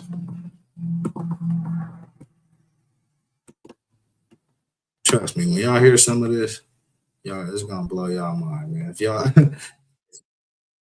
okay, here we go. Let's go. Photograph blew my mind and that of my fellow board members because this is called The Dossier, the cover-up of the murder of Biggie Smalls. It's by documentary filmmaker Don Sikorsky and Phil Carson, the lead FBI agent on the Biggie Smalls murder case. You're listening to The Dossier, presented by Metro by T-Mobile. We had this beautiful conversation about language and about the use of language and rap being more responsible for the things we say. And I try to explain in some way of why we say these things. Because anything, any lyric or any music without context is a lie. You know, if I tell you that NWA said, fuck the police, you would look and say those guys are gangster rappers and they shouldn't be saying things like that, until the Rodney King beatings, which gave it context, and you knew this was what happened in their neighborhood. It was getting, it was police brutality, and it was an excessive amount of force. And they would take some gang members and drop them off in their rival gang members' neighborhood and tell them to get home. That was fun. Previously on The Dossier. and I can tell you that there was a piece of evidence, a photograph, blew my mind and that of my fellow board members because David Mack and Rafael Perez, the leaders of the Rampart gang, dressed from head to toe in red hat, red suit, red shirt, red tie, red shoes. Now, David Mack and Rafael Perez were Rampart cops, LAPD. So they found a picture, David Mack, Rafael Perez dressed in all red from head to toe, which, if you're a police officer, would most definitely raise some motherfucking questions. Is the color of the blood gangs in Los Angeles. So here you have two police officers dressed in blood attire, and they're standing next to a female who is wearing a red dress with a red bow in her hair. She's cutting a cake that refers to the Bloods ruling. And the woman in that photograph, it was the daughter of the chief of police. Yeah. That's how deep this shit go. David Mack, Rafael Perez, LAPD Rampart cops, also believed to be involved in the assassination of Biggie Smalls. Throughout this investigation, they uncovered a photo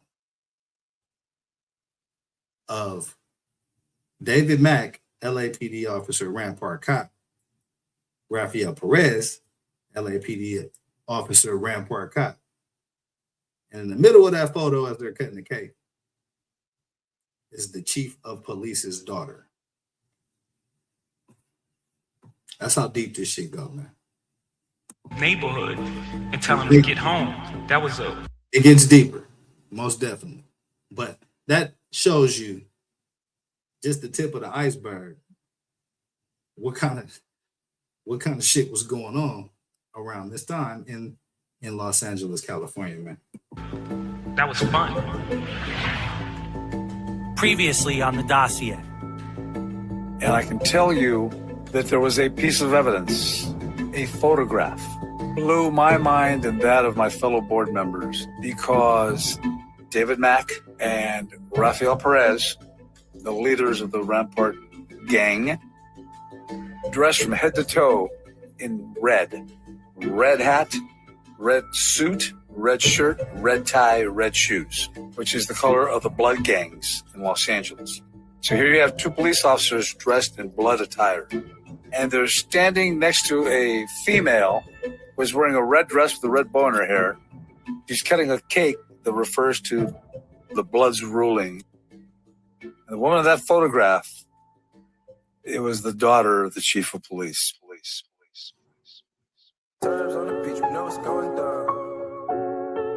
You are now listening to episode 4 of The Dossier, Phil Carson and the corruption of the LAPD. In the prior episode, Xavier Hermosillo, a police activist and former journalist, told me that Detective Steve Katz from LAPD's Robbery Homicide Division had hidden files in a secret compartment that was found inside his desk. These files led a federal judge to halt the civil trial that Biggie's mother had filed against the LAPD. The files were hidden from her lawyers, and they were hidden from the general public. I realized that this specific information alone would beg the question, why did the LAPD hide investigative work product from Miss Wallace? So the LAPD found some files in one of their chief officers' desks. They found like a whole desk cabinet and hid this shit from Ms. Wallace and her legal team as she was trying to sue the city for Biggie's wrongful death. And so this is the levels and the depths of the corruption that I'm talking about that was taking place to avoid having to pay Ms. Wallace $400 or $500 million. And so Greg Kading being inserted into this is always very, very interesting to me because if you look at, he's had cases thrown out of court. So why would he be the first pick to work on a high profile case such as this, in my opinion? But this dossier definitely provides a lot of good information from the federal agent that worked on this case. What were in those files, and what did they contain? Who do you think killed Tupac? Who do you think killed Biggie? I think the police killed them, honestly. You know what I'm saying? On some real shit. It's bigger than just Big and Pac. It's more that came with that situation and a lot of us don't know about. So that's where I go with that shit. Illuminati did that. Secret society. You'll never know until it's too late. Suge Knight, always. I mean. So these are some of the theories at the time Biggie that people were thinking. Had something to do with Tupac, so-called, dying. And Pac, it's hard to say this to y'all, but Pac ain't dead.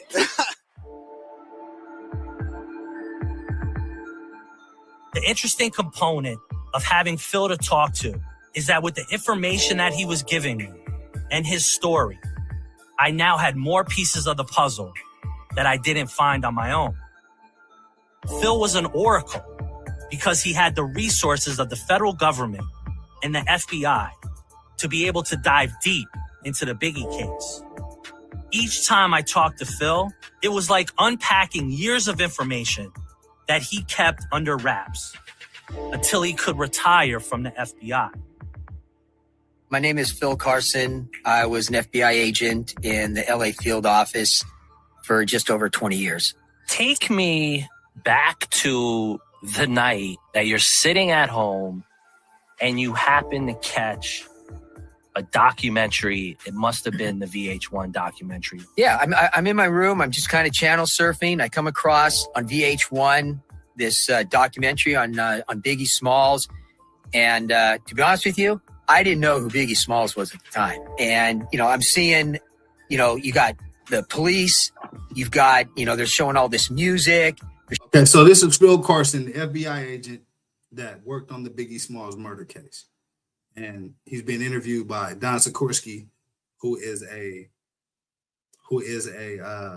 documentary filmmaker. Yeah, there's this is only audio, man. So I'm just testing it out, seeing how people rock with the information. I may keep running this, but like I said, there's some gems in here. If y'all listen, you know what I mean? Y'all hear it. But shit, I'll put myself on the screen if y'all want. You know what I'm saying? Y'all can look at me, look at your boy, but just listen to the information. That's all I ask. It's the remix with Cali Dre, man. We you know what I mean? We on a light vibe tonight, you know what I'm saying? So I'm trying to break down this Biggie Small situation to the best of my ability for the people. And yeah, let's get to it. Showing all this rapping going on. It just seemed interesting, so I was kind of checking it out. And as I'm watching this, and it's based out of LA, I'm going like, hold it a second here. And things start clicking to me. And then I start realizing that the LAPD officers, they're talking about the potential corruption that went on in LA. Nothing had ever been done at that point about, you know, who possibly within the LAPD might have been involved and stuff like that. But they were just talking about, you know, how something like this could get pulled off. And everything just started clicking in my head going like, holy shit, there's something here. And that's when I went in and I talked to my bosses about it. Because I was one of the case agents on the Rampart case and I knew everything about, you know, what went on with that case and the LAPD corruption aspect of it. And then one of my good friends who worked bank robberies in the LA division, who was one of the co-case agents that handled the David Mack bank robbery. So I knew all these different aspects. And when I put it all together, I presented it in a long-formed communication to my bosses, and they went through it, and they were blown away by it because usually everybody else that works all those different cases, there's no intertwined, you know, communication between the different agents that are working it. But since I was a case agent in each one of those, other than the Mac robbery, I mean, if they didn't think something was there, or if they didn't think that I was onto something, they obviously would not have opened up the case. So this is Phil Carson, the FBI agent that worked on the Biggie Smalls murder case, kind of giving the introduction as to how he, you know, came to work on this case. I don't decide on my own to open up a case. I need my supervisor's approval. I need my supervisor's approval. And especially in public corruption cases, you know, we're not going after some, you know, bank teller who stole money out of a branch. You're talking about going after potentially police officers where we've got one of the biggest working relationships with in LAPD. That's high profile. That's pretty sensitive. So it goes all the way up to the assistant director within the LA office to basically sign off saying, you know what? Yeah, there's something here. Go ahead and run with it. Where do you even start with something like this? Well, one of the first things I did was I went and I read a little bit more about the whole Mac bank robbery. And there were so many similarities because remember, Mac was also, he was an initial target or a person of interest in the whole Rampart investigation. Right. And we spoke on that a little bit last night, man. The Rampart investigation, a bunch of crooked cops got away with a bunch of shit basically out here in LA. Harassing motherfuckers, shooting motherfuckers, setting motherfuckers up, you know, all kind of crooked ass shit. And this was going on at the same time as Death Row was actually, you know, kind of finding their stride and, you know, right at the heart of the East Coast, West Coast tensions and beef. And so Phil Carson is breaking down basically how he, you know, got the assignment to work on the Biggie Smalls case. And that's kind of what y'all hearing right here. Again, it's all audio, man. So I wrote these motherfuckers and told them they need to put some video to this shit because the information is mind blowing. I'm trying to tell you, I sat and listened to this shit at least 3 different times on 3 different occasions. One time with one of the motherfuckers that actually worked at Bad Boy at that time. You know what I'm saying? So yeah, it's some real shit in here.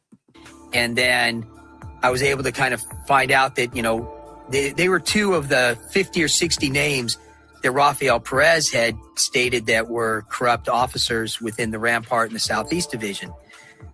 So when I start putting that together, I start reading up more about the whole David Mack thing. I went ahead and talked to 2 of the LAPD detectives, Roger Mora and Steve Sambar, who today are 2 of my best friends, and said, hey, I know you guys have an open case on the Biggie murder.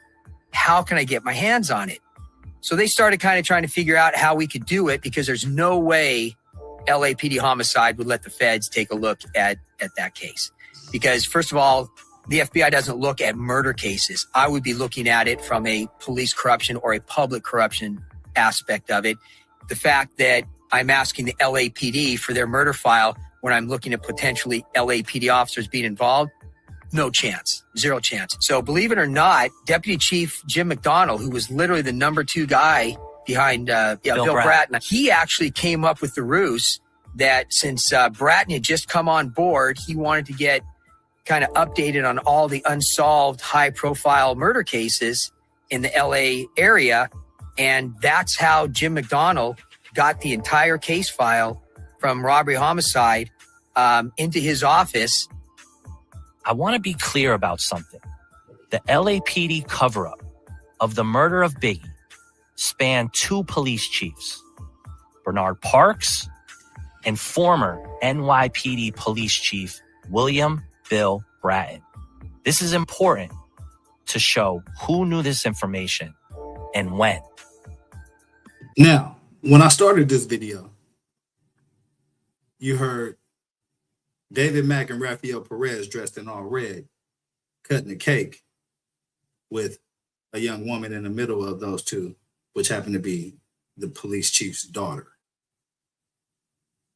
And so, again, when you listening to some of this, you may not know some of the names, but they do a pretty good job of explaining it, and I'll try to tap in as well. Just to remix with Cali Dre, man, I'm breaking down, the assassination of Biggie Smalls. Myself and my 2 detective partners, Moore and Sambar, we actually reviewed the entire murder book of LAPD homicide on the Biggie case in Jim McDonald's office, but we could not tell anybody. Nobody knew about it except for Bratton, McDonald, my bosses, and then myself and Moore and Sambar. So at that point, just so we're clear, you start to study what I assume is FBI files on the bank robbery of David Mack. Correct. That's where you start. Yes. Then you say, all right, the easiest way for me to get information is to go and get the murder book on the Biggie case. But you thought that was a long shot. Come to find out, Jim McDonald provides you with that book. It's not one book, by the way. We're talking about files and files of stuff. They had actually done a lot of work, and for whatever reason, they had not done a thing on this case for the last 2 or 3 years. I mean, nothing. There was dust on these files. Right. So the case went cold for a while until Miss Wallace brought her lawsuit and revived the energy back into this case. R.I.P. to Miss Wallace, man. And so they obviously weren't looking further into it. And as I'm reading this stuff, again, because of my knowledge of the Rampart case, the David Mack bank robbery, things make sense to me more so than just a interview that was done regarding the Biggie murder. Right. So the reason why I think this is very impactful, and the reason why I got so much out of this when I put all the pieces together with the research that I've done since I was in high school, rocking out to this shit, you know what I'm saying, and trying to figure out what happened to my 2 favorite artists. I think that this guy, Phil Carson, had as much visibility as one person could to the entire picture, right? Because you guys got to remember there's a few different things going on in this time period in LA. You got the Rampart scandal, which is the cricket cops, you know what I'm saying, running wild on the streets of LA, which David Mack and Rafael Perez happen to be a part of, Crash Unit. And you also had the formation and the rise of Death Row. You know what I mean? And everybody knows how big Death Row was to the West Coast and what they've contributed to the hip hop game. And so these 2 things, they intertwined due to the fact that at a certain point, Death Row, I believe Jimmy Iovine was on Suge Knight about hiring real police officers. There had been a fight where I think a dude lost his life in the 60s, I want to say, I believe, And then there was like some other incidences that Jimmy Iovine wanted Death Row to have real police officers as security. And so I believe this is where figures like Reggie Wright comes into the picture, because he ends up being the head of security. Let Reggie Wright tell it. He doesn't know David Mack, Rafael Perez. I don't know if that's true or not, but he says that he hired Compton guys. And so I'm sure they probably had some LAPD guys, some Compton guys. At that time, Compton had its own police force. I believe the sheriffs have actually since taken that over. But so, yeah, just pay attention. You know what I'm saying? I'm going to try to run this story and make it as clear as I can for y'all, because, again, I think it's a lot of very good information, and it's from a source that has all the visibility that anybody will ever have in this case. Because I know what was going on with these other cases and how LAPD and the tactics they used, whether it be police radios, police cars, police uniforms, and it was the same people. It was the same police officers. They were all out of Rampart in the Southeast Division. These guys were all friends. They were all on our radar on Rampart, but we just could not look into them. And while reading through the Biggie murder file of LAPD with Mora and Sambar, they had done a ton of work, but you could tell that it just stopped. And when I looked into who was the actual, lead detective, that's when I started getting information from Mora and Sambar, because, they still worked for LAPD, obviously, that Russ Poole was the lead detective. Yeah, and we spoke on Russell Poole last night. Russ Poole was the lead detective on the Biggie Smalls case. He was the first, I think the first investigator to work the case.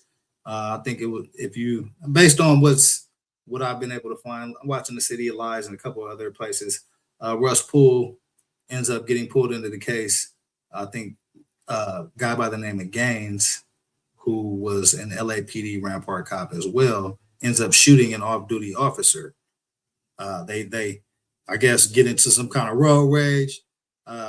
They streaking down the street. Gaines. Oh, I'm sorry. The LAPD officer ends up shooting Gaines. The off-duty officer ends up shooting Gaines. He said Gaines flashed some gang signs. Said he pulled a gun up, and the dude's name is Frank Liga. And so Frank Liga, he had a kind of a history that people, some people said he was a racist type of dude. Some people said he just didn't like, I guess minorities or what have you. But I don't know the man, so I can only, tell y'all to go watch the Frank Liga. He spoke a little bit about the situation, and y'all can gauge his character on y'all own. But that being said, Frank Liga ends up shooting Gaines, who was a Rampart cop, one of the crooked cops that was with Mac Perez. It was a whole group of, I want to say about 20 or 30 cops. But the ones that were involved in this situation, I believe it was like 6 to 8.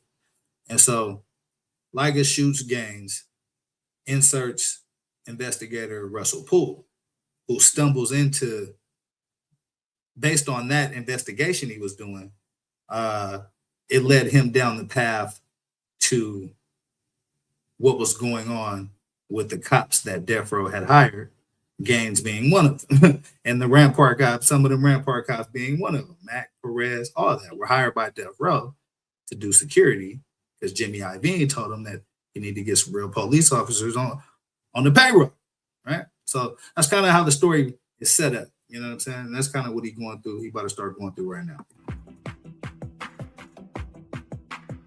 When Phil Carson talks about Russell Poole, it is an important name in this story.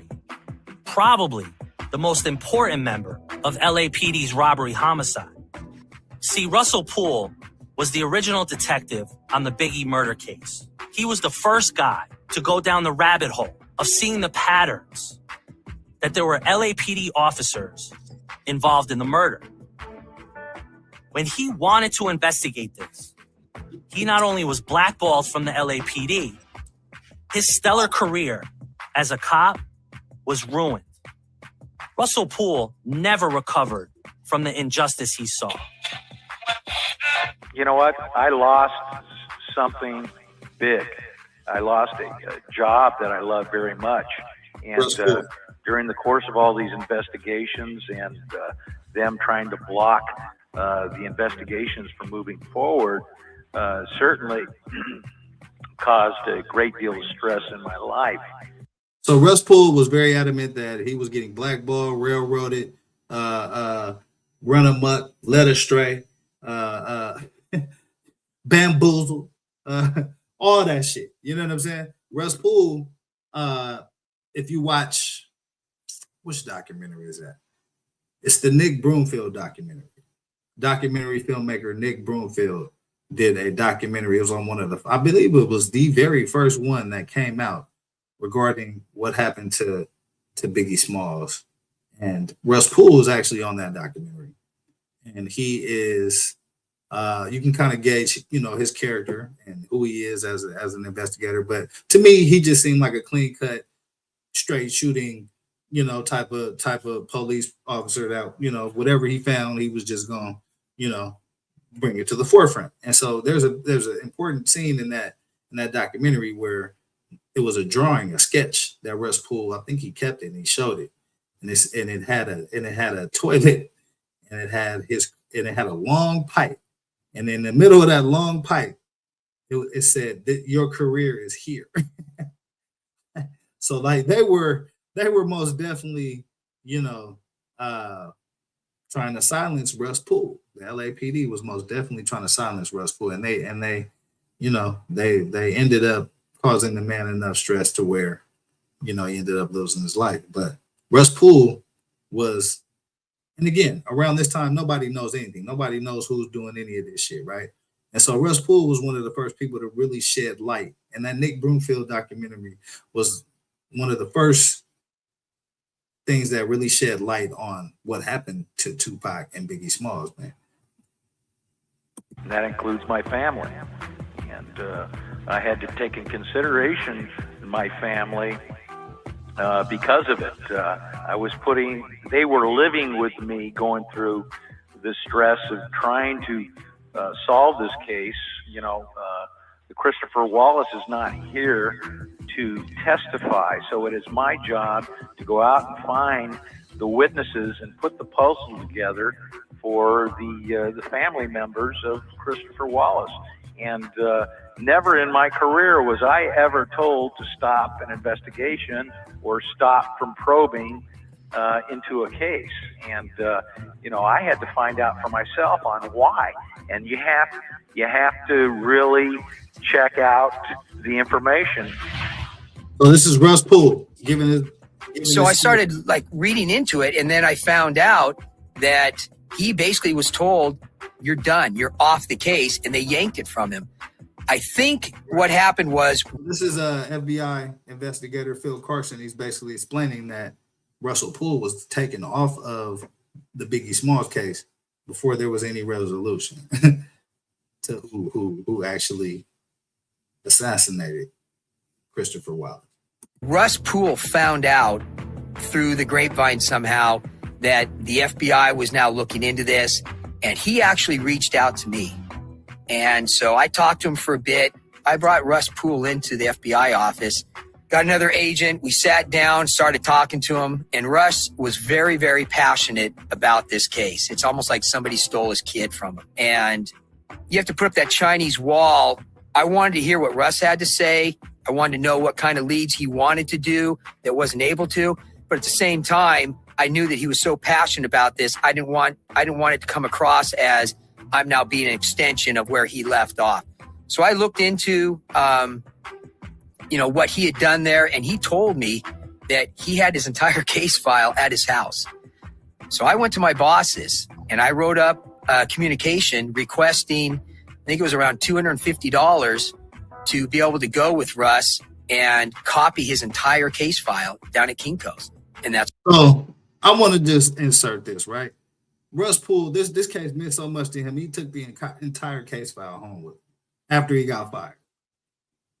I know some of you motherfuckers didn't got fired before. You know what I'm saying? It probably did a lot of shit before you walked out the door. You know what I mean? But it just speaks a lot to me how much he was invested in this case for him to not only get fired behind it, but then also steal all the motherfucking case files that he could get his hands on to try to continue to solve this case because he knew that the LAPD as an institution was not going to do that. So we did. So I went ahead and I got his entire case file. I had already viewed the LAPD's murder file, and Russ told me that he had access to Perry Sanders and Rob Frank, who were the lead attorneys for Mrs. Wallace's civil suit against LA. And he said that he could introduce me to them. I said, great. You go into robbery homicide, you're able to view that file. You can't make any copies of it. You can't do anything, but you do realize that Russell Poole was onto something. Correct. Is that a fair statement? Yes. So then you open. So that is the FBI investigator that took over the Biggie Smalls case after Russ Poole was let off. He actually went through Russ Poole's files, and you'll hear more about what else he did with Russ Poole. But he actually went through his files and felt like Russ Poole was on the right track. And so, again, if you guys know anything about investigations, you've been to court, you've ever had to deal with the FBI. FBI has a very high rate of success in their prosecutions. I believe it's like 95, 97% success rate because they're not fucking around. You know what I mean? And so, again, I put levels of authority where it should be, right? If an incident happens and someone doesn't report it, but they say it happens, you know, your credibility is probably not that high with me. Now, if you go to your local police department and report, you know, what happened to you, okay, I mean, that makes it a little bit more believable to me, right? But if you're talking about the feds and you going to tell them a story or they uncovering some shit, you know, to me, that's a little bit more credible because they have the resources that your local, you know, police office doesn't have. You know what I mean? And so, you know, that's just kind of how I look at the levels of credibility when you're listening to some of these stories. And so you have a federal officer looking at the work of a local police investigator, and he's saying, you know, this guy's on to something. And I always felt like Russ Poole was on the right track as well. Him as a source officially at the FBI? Yes. And now you have his case file that he had taken out of the LAPD or had made copies of it in a sense, right? Yes.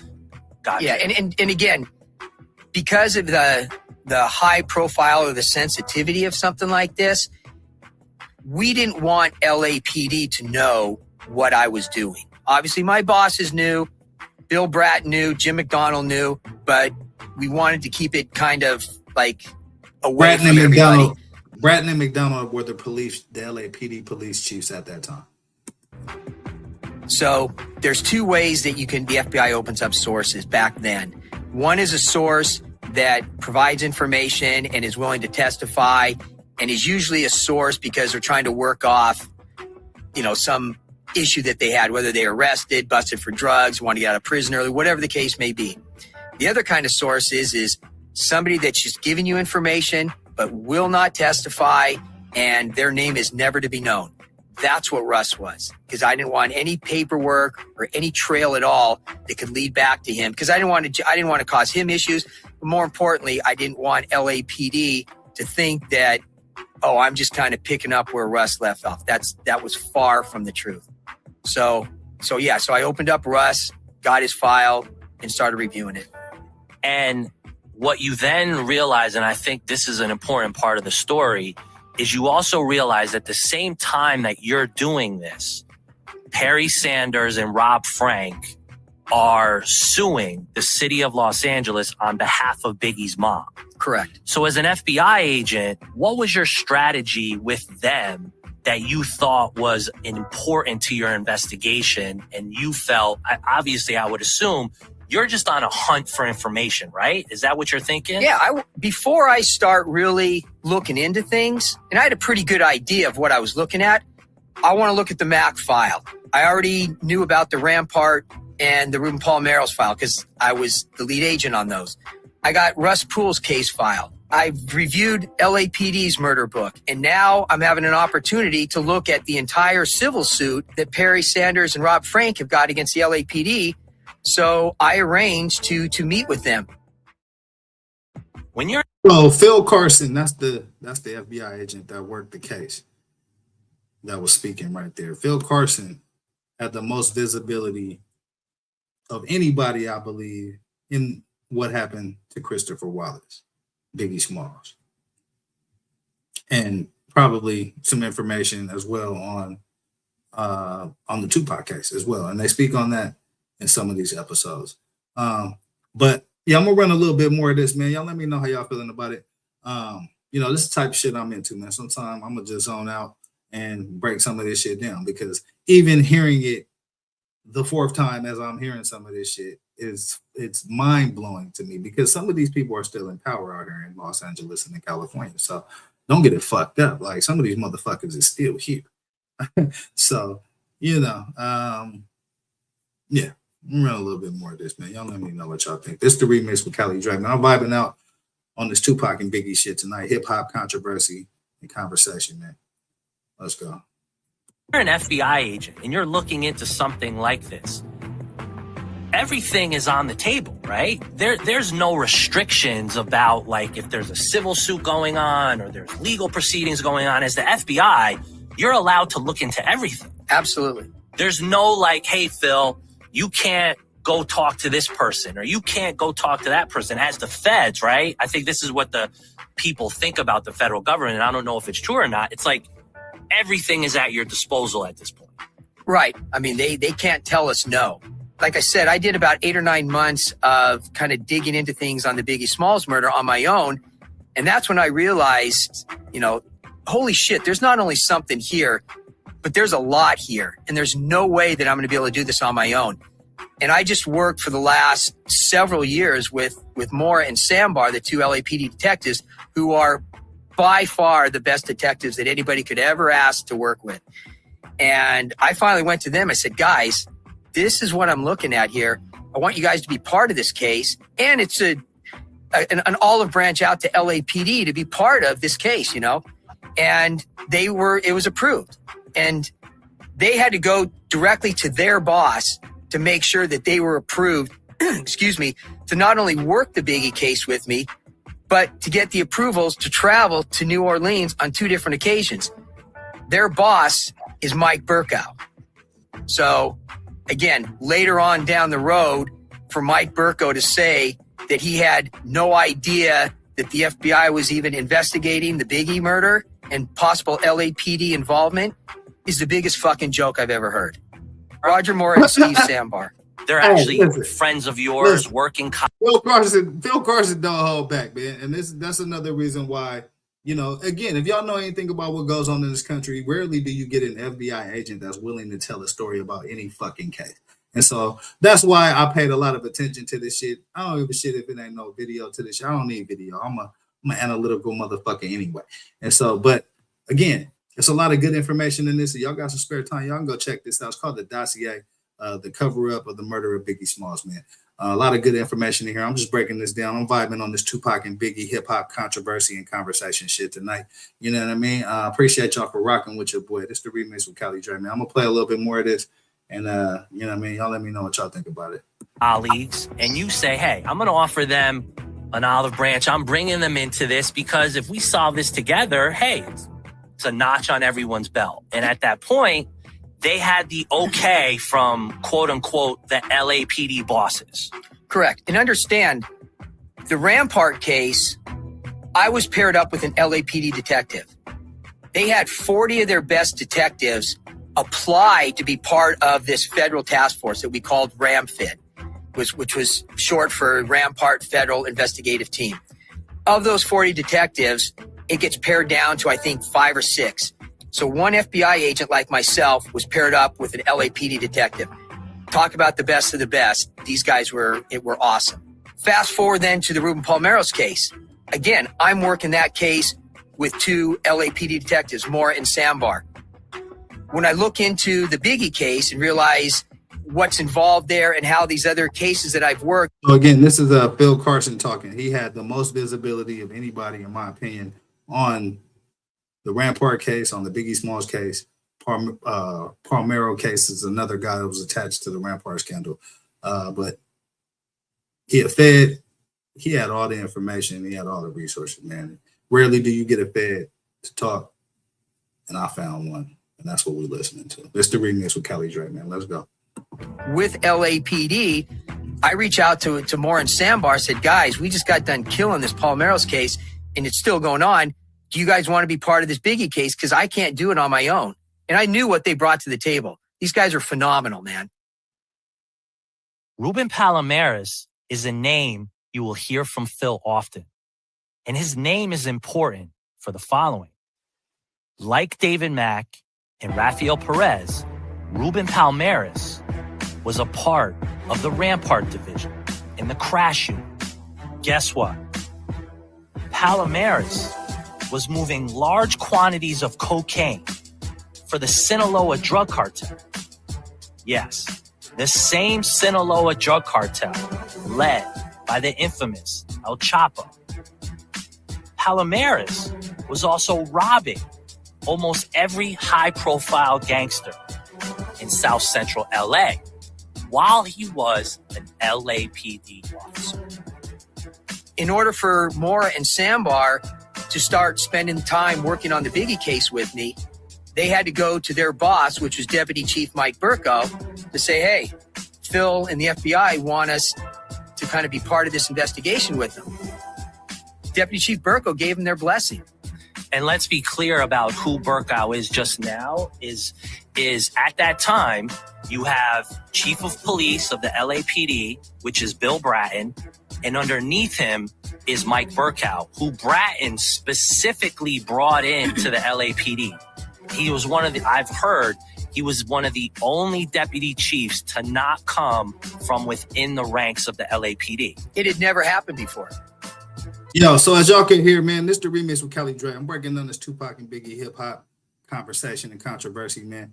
Trying to get some answers on the assassination of Biggie Smalls and Tupac Shakur. We listening to the FBI agent that had the most visibility into the Biggie case, the Rampart case, which is the crooked cop scandal that was going on at the time.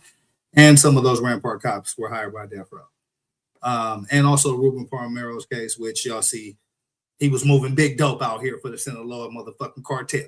And so, again, when I try to break this down, you know what I'm saying, and I try to tell y'all that this is the biggest cover-up, or one of the top 3 biggest cover-ups in the history of this country, you guys can kind of see how this shit is starting to unfold. You got Sinaloa cartel action. You got crooked LAPD action. You know what I'm saying? You got street gang action. And then all this shit surrounding one of the most prolific record labels to ever hit the hip hop streets, which is Death Row. And so there was a lot of shit going on, man. A lot of shit going on. And I think they do a great job of explaining it. I'm going to try to chime in where I think, you know, people might get lost. There's a lot of names that you might not know, but definitely try to stay with it. I'll try to explain it as best I can because I think they do a phenomenal job. They just need to add some fucking video to this shit. I'm going to continue. I'm going to write them again and tell them because this shit is awesome. There's no video to it. That's my apologies, but I still think it's very impactful just for finding out the truth from somebody who actually would know, which is the FBI agent that worked the fucking case. Deputy Chief Burko was good friends and worked with Bill Bratton back in New York. Burko comes out to Southern California and actually was police chief in Irvine.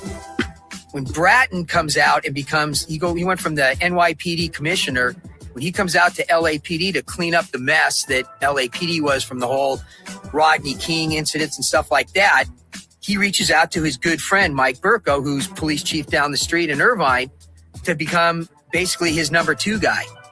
Never before had there ever been a deputy chief at LAPD that had not come up through the ranks. Mike Burko was the very first one. And to this day, I don't know, maybe there are others, but Mike Burko was the very first one. So the lawyers for Valletta Wallace and the Wallace estate and the Wallace family are Perry Sanders and Rob Frank. Correct. You decide, hey, I'm on a quest for information. I'm going to get on a plane and I'm going to go visit Perry Sanders in New Orleans is where he is at the time, correct? Yes. And you take the LAPD with you because you're saying, hey guys, this is an open book here. I'm just trying to figure out what the fuck happened. Here we go. We go down and meet with Perry Sanders. What happens when you go meet with Perry? Well, two things. One is we went to his office, tons and tons of files. I met his investigator, Sergio Robledo. And so we're going through his entire file, and I start realizing, I mean, there's hundreds and hundreds of names of people that I want to interview that are either drug traffickers, gang members, hip hop artists, the full gamut. And because Perry and Rob are representing the Wallace estate, they're going to have access to these people because they want whoever committed the crime of killing Biggie to be brought to justice. Now, Perry's got access to these people. LAPD, based on looking at their murder file, they don't have access to these people at all. Russ even told me he didn't have access to these people. I think the FBI might carry a little more clout to where they may talk to us because I'm not LAPD. I'm like looking into LAPD's involvement, but I've got a direct connection with Perry to where he could probably even set some of these interviews up for me, which in fact he did in New York. I mean, Puffy's one of the guys that I talked to. Puffy's not going to talk to me, but whatever. We worked things out. We were able to do that.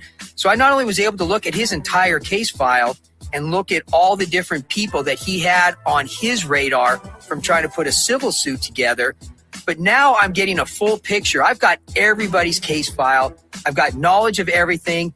I can see not only what has been done, but what needs to be done or what people have tried to do and have been shut down. So now I got a full picture. Once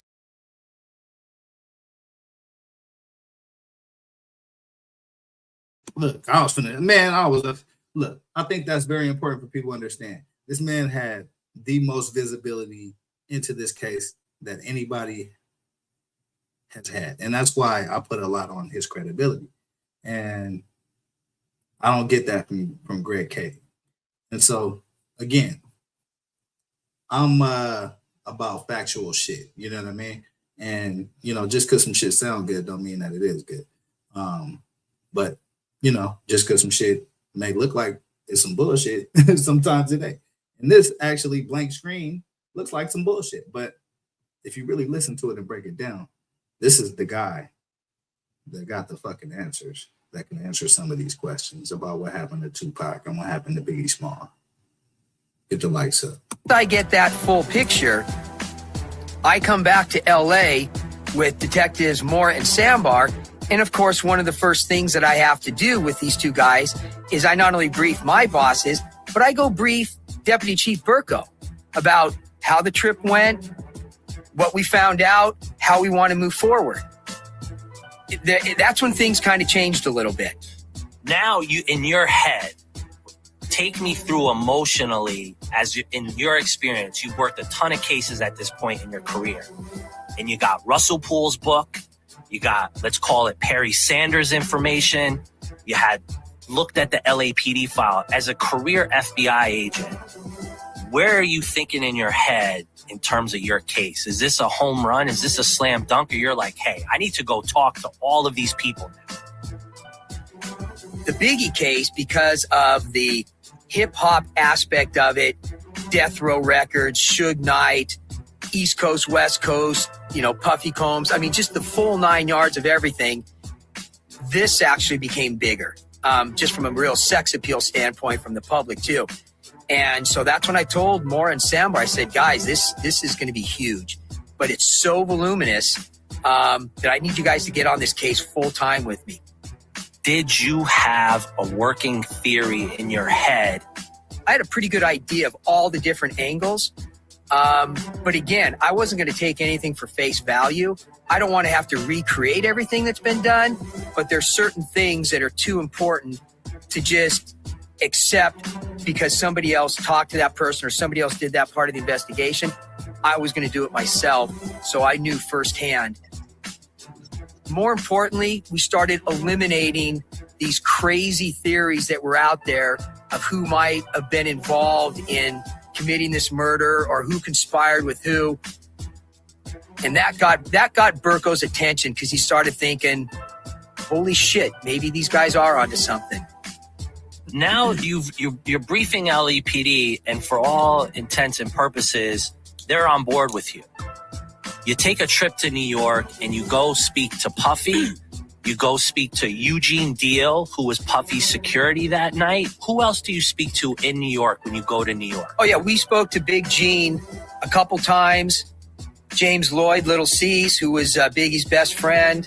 Right. And what was your takeaway from meeting Big Gene when you walked away from those conversations? He was 100% credible. And by the way, when I went back there, I don't think we spoke on that last night. I think somebody in the chat asked me about Big Gene and basically said, everything he said has been the same thing. And that's kind of how I feel about the statements he's made. I feel like he hasn't veered from the statements he's made. I feel like he's been very consistent on the shit he said over the years. Now, the person he is, you can judge that for yourself. But I think what he's been saying, he's been standing on it, and it hasn't wavered much, if at all. With another FBI agent on our squad who was brought on the time to help me with the case. And when I talked to Big Gene to set up meeting with him, he wanted me to come down to his parole office location. And I had been told that his name is Big Gene. When I walked into his office there and I saw Big Gene, he is one guy you do not want to mess with. And he was at first skeptical, just to kind of make sure that I am who I say I am, that I don't have any ulterior motives. And then we hit it off real well. And I interviewed him about that whole night. I interviewed him about when he first came out and why he came out a couple days before Biggie was shot. And he gave me the full scoop of what went on when he was out here in LA with Puffy, his relationship with Puffy, his relationship with LAPD officers and other police departments out here in LA whenever he came out here with Puffy and other talent, or if somebody from LA went out to New York, which happened all the time. He had a lot of interaction. When these guys work their protective duties with these celebrities, they're not wearing their uniforms. They're wearing suits. And the last thing you want to do is looking across at somebody that's with a celebrity that's wearing a suit and going like, okay, is that person armed? Are they worth that talent? You want to have a working relationship so everybody kind of knows who's armed, what's going on. Everybody's on the same page. You don't want a blue on blue situation. So he was 100% dialed in. And he kind of went through the entire night, what he saw, what he felt. And I talked to him a couple different times and then had a couple follow-up interviews over the phone with him, and 100% credible. And here's what so I he's want saying to get that clarity Gene Deal is 100% credible in Phil Carson, the FBI agent that worked on the Biggie Smalls case. He's saying that Gene Deal was 100% credible. According to him, the LAPD showed him what we can only assume is an image of Amir Muhammad from that night. What is your knowledge of what they showed? There we go. So Amir Muhammad, that's a name that we spoke about on the last show. You know what I'm saying? Amir Muhammad, that was Russ Poole's initial finding based on, I guess some factors of his investigation, but also Gene Deal pointed out Gene Deal pointed out Amir Muhammad. And so we watched the video last night on the first version of this Tupac and Biggie hip hop controversy conversation that I'm doing. This is volume 2. You know what I mean? I'll probably do a couple more depending on y'all feeling it or not. If y'all think it's good information, you know what I'm saying? But I know it's good information. That's why the fuck I'm showing it. But yeah. So Russ Poole was on to Amir Muhammad's involvement. And I think as you guys will find out, you know, if I continue to do these, if I continue to break this down, you guys will find out that Phil Carson came to the same conclusion, or a similar conclusion, I'll say, about Amir Muhammad and his involvement in the murder of Biggie Small. It's the remix with Cali Dre, man. I appreciate y'all for rocking. Shit got a little bit more I want to play, and then, I mean, y'all let me know how y'all feeling about this. Appreciate y'all for rocking with your boy, though. Put him with that image, and whether that image disappeared or it never showed up again. What's your recollection of that? I saw a document from Katz's file that's actually been made part of the FBI file. There were times in the course of my investigation where I was astounded at what I found out. See, Steve Katz, the same Steve Katz that we now know, was hiding evidence inside his desk at Robbery Homicide. So Steve Katz, if y'all haven't figured out, he worked for the LAPD. And Phil, actually, that was Don Sikorsky, the documentary filmmaker. He was saying that the LAPD was hiding files in a desk in like a secret office or some shit about the murder of Biggie Smalls. So again, when I led up to this, I said that this is one of the top, maybe 2 or 3 biggest cover-ups in the history of this country. And I stand by that. And as y'all can see, as it's unfolding, we got, again, crooked cops, street gangs, LAPD cover-up, LAPD involvement with the street gangs, LAPD involved with the Sinaloa cartel, moving kilos and tons of shit. Yeah, man. And nobody arrested for this shit. The murder's still unsolved. 700,000 missing out of a bank, unrecovered. Y'all let me know. 2 of the most prolific artists have their life taken in the midst of all this shit. So I think it's definitely one of the biggest cover-ups in the history of this country, man. Let's go. In the last episode, Xavier Hermosillo told you the story of the hidden files of the murder of Biggie Smalls. See, Katz knows the truth of why Amir Muhammad killed Biggie. The question remains is why won't he tell the truth? So, as you heard, this dossier is pointing to Amir Muhammad as the killer of Biggie Smalls, much like Russ Poole did. Now, if you listen to Greg Kading's version of this story, he says that Poochie Wardell Faust was actually the trigger man. And so, again, as this unfolds and you get to see what Greg Kading's role is in preventing Miss Wallace from getting a judgment on her $400 or $500 million lawsuit against the city of Los Angeles for LAPD officers being involved in the murder of her son, you'll start to see what role he's playing.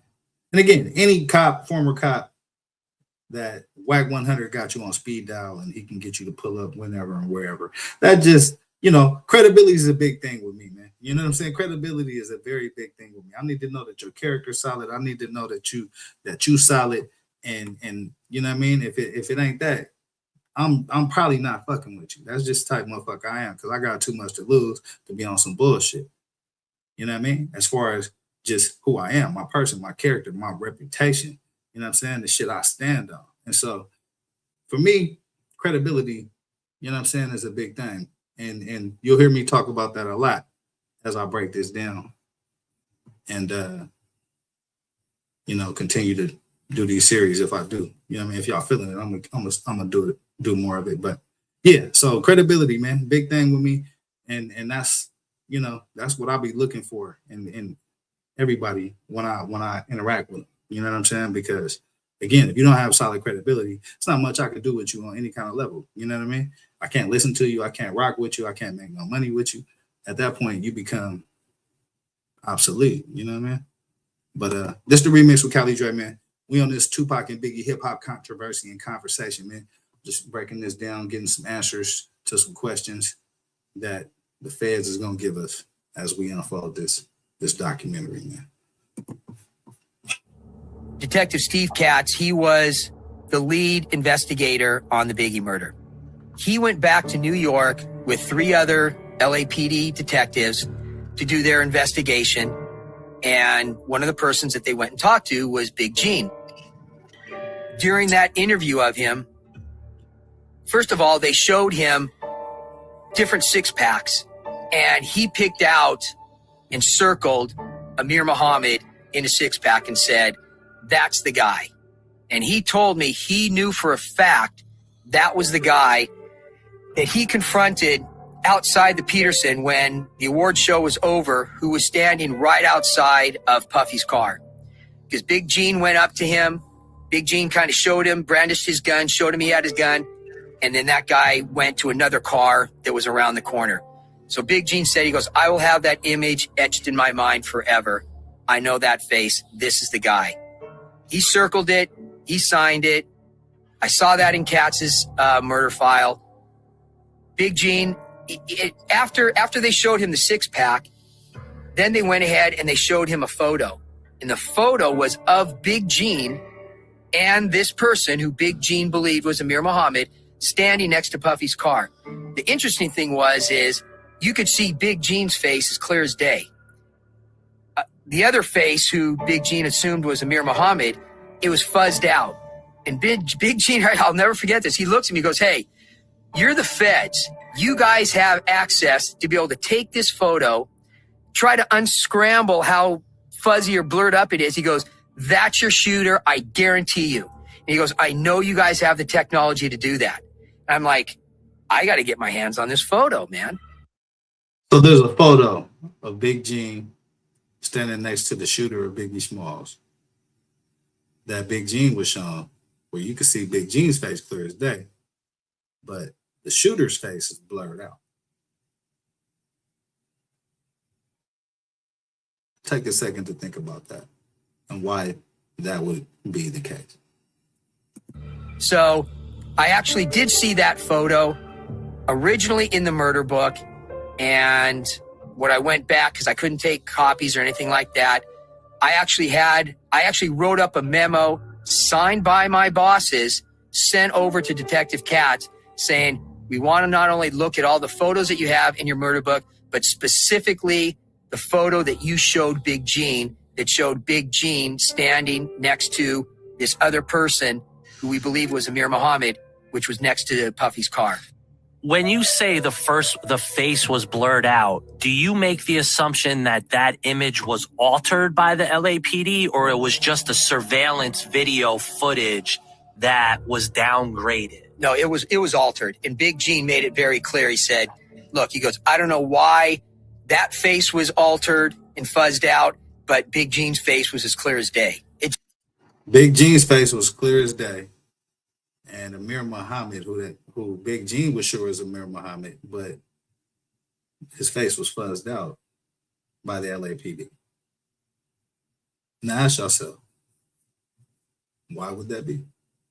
It didn't make any sense. Somebody obviously did it on purpose. Big Gene, you there? Who is? I know Phil Carson interviewed you, and you identified, Amir outside the museum. I would say justice delayed is not justice denied. That's Gene Diddy. I'm glad Phil Carson, whatever's heavy on his heart, is coming forward and letting the truth be known. And I thought when I told him about the picture of me and Amir, or me and the Muslim, whoever they want to say, was out front of the field with the picture of Puffy that they had it, and they showed it to me, I thought that, that the case would have been closed. But nothing ever happened. And we're here today, and maybe it would happen. So justice delayed ain't justice denied. Phil Carson has never told his story in full until now. and what makes his story different than any other law enforcement officer who looked into the murder of Biggie Smalls Red Katie. is the idea that he could access every investigative lead that has ever been done on this case. He had access to everything. He had the time, he had the money, and he had the resources to solve this murder. Next time on the dossier. On your trip to New York, you get a serious piece of information. Did you get any information from Puffy at all or no? No, but what got his attention was I told him that Biggie wasn't the intended target. Puffy was. And that kind of stopped him in his tracks. Oh. And he cooperated. He was very friendly. Biggie Smalls was not the intended target, according to FBI agent Phil Carson. Puffy was. Dare I say that he can't bring Biggie back, and he feels horrible about it because that's one of his best friends. But at the same time, he's not going to want to bury himself and drag down his business and put another target on his back because he was the intended target. Now, the part about dragging down his business, this was done, I want to say a couple of years ago, maybe 2 years ago. And so, as you can see, Puffy's business today in 2026 is not at the level that it was a couple of years ago. Just want to throw that out there.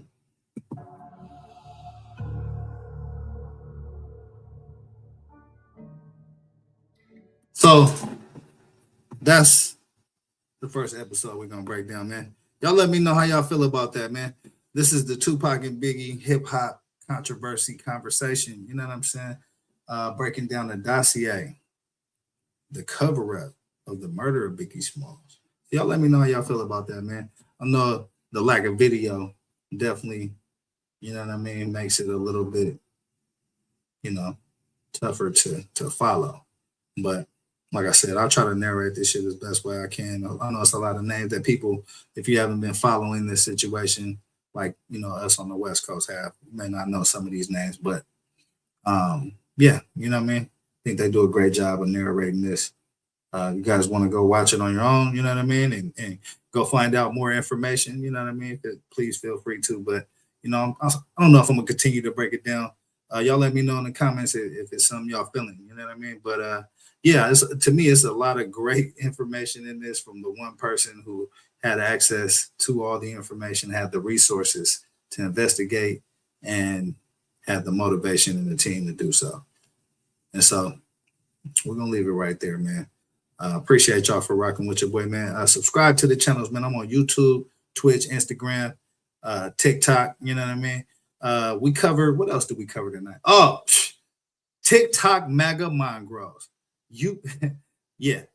Y'all, yeah. We're gonna have at it tomorrow, man. We're gonna have at it when I, you know what I mean, cut and chop down this live right here, because the current administration decided that it was okay to post on Truth Social images of Michelle and Barack Obama as apes. And we covered that in the first part of the show. And that's some racist bullshit. We're just going to call that what it is. And anybody that disagrees with that, please feel free to jump your ass in this comments, or you can jump your ass on this show. You know what I mean? And we can most definitely, you know, dialogue about that. But yeah, man. There's a lot of shit going on out here. A part of the reason, man, I wanted to do this Tupac and Biggie hip hop controversy and conversations is because I feel like they're two of the most impactful, you know, stories and two of the most like iconic, you know, legacies in our generation. You know what I mean? You know, it's a lot of iconic and great people that I can spend time doing a documentary on, you know what I mean? But I think these two are most definitely, their story is still incomplete. You know what I mean?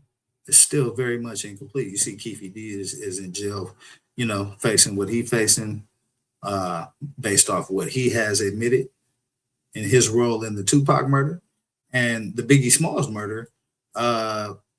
You know, depending on which documentary you watch, can lead you in a couple of different directions. And so once I kind of discovered that, I said to myself, damn,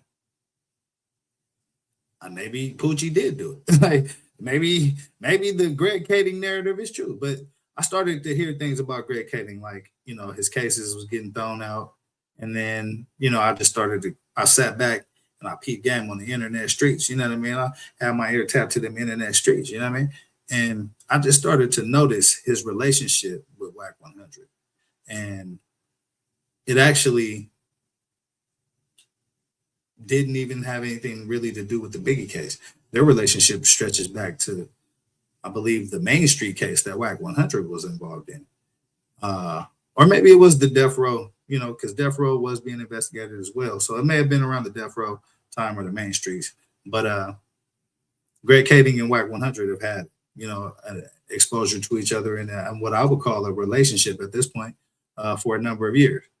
And, you know, you guys can do your homework on that and see what that looks like. But to me, you know, like I was speaking about credibility, that kind of lessens the credibility of the narrative that Greg Kading would tell me. Now, anybody else, y'all can believe whatever y'all want to believe, but if a cop has some ties to, you know, a questionable figures, cases getting thrown out, you actually lied to get Keefe D to give you the confession and the information that he gave you. You know what I mean? So to me, everything around Greg Kading, as far as his investigative work and his credibility and the tactics that he's willing to use to try to spin whatever narrative that he's spinning, and the fact that he was inserted in the lawsuit, and as this dossier will break down, his role was to basically prevent Miss Wallace from succeeding in her lawsuit. And so, you know, $500 million, that would have bankrupted the city of LA at that time, and, you know, further exposed what was going on in the LAPD at that time, you know, with the Rampart scandal, with, as you can see, Rampart cops not only working for Death Row, but also the Sinaloa cartel. You know what I mean? So again, when I speak on this as, you know, one of the top cover-ups in the history of this country, like, I'm not even joking. Y'all, this is just the tip of the iceberg. Like, y'all, I've sat through and watched both seasons of this documentary and this dossier 2 or 3 times, most definitely. And so I was that blown away by the fucking information, that blown away that the cover-up was this deep, that blown away that the LAPD District Attorney's Office, LA Times, all involved in the cover-up of what happened to one of my favorite rappers. I took that shit personal. And so that's kind of, you know, the shit that I was on at the time as a youngster, trying to figure out, like, damn, you know, I'm in high school, like, shit, I don't know what's going on. The fuck happened to my favorite rappers, man? This is some bullshit. But as more information started to come out, it was like, damn, okay, well, shit. I mean, people were investigating it. Let me see what's going on. And so I started watching some of the documentaries, and, you know, you start to figure out and put different pieces of things together, and all that shit was cool. But I ran across this, and it blew my fucking mind, bro. I'll be honest with you. Some of the shit that is uncovered in this dossier blew my fucking mind, man. And you know, I hope that, you know, if I choose to continue to unpack this, it does the same for y'all, man, because like I said, I've watched it every episode 2 or 3 times, and it's 2 seasons, 20 to 20 episodes apiece each season.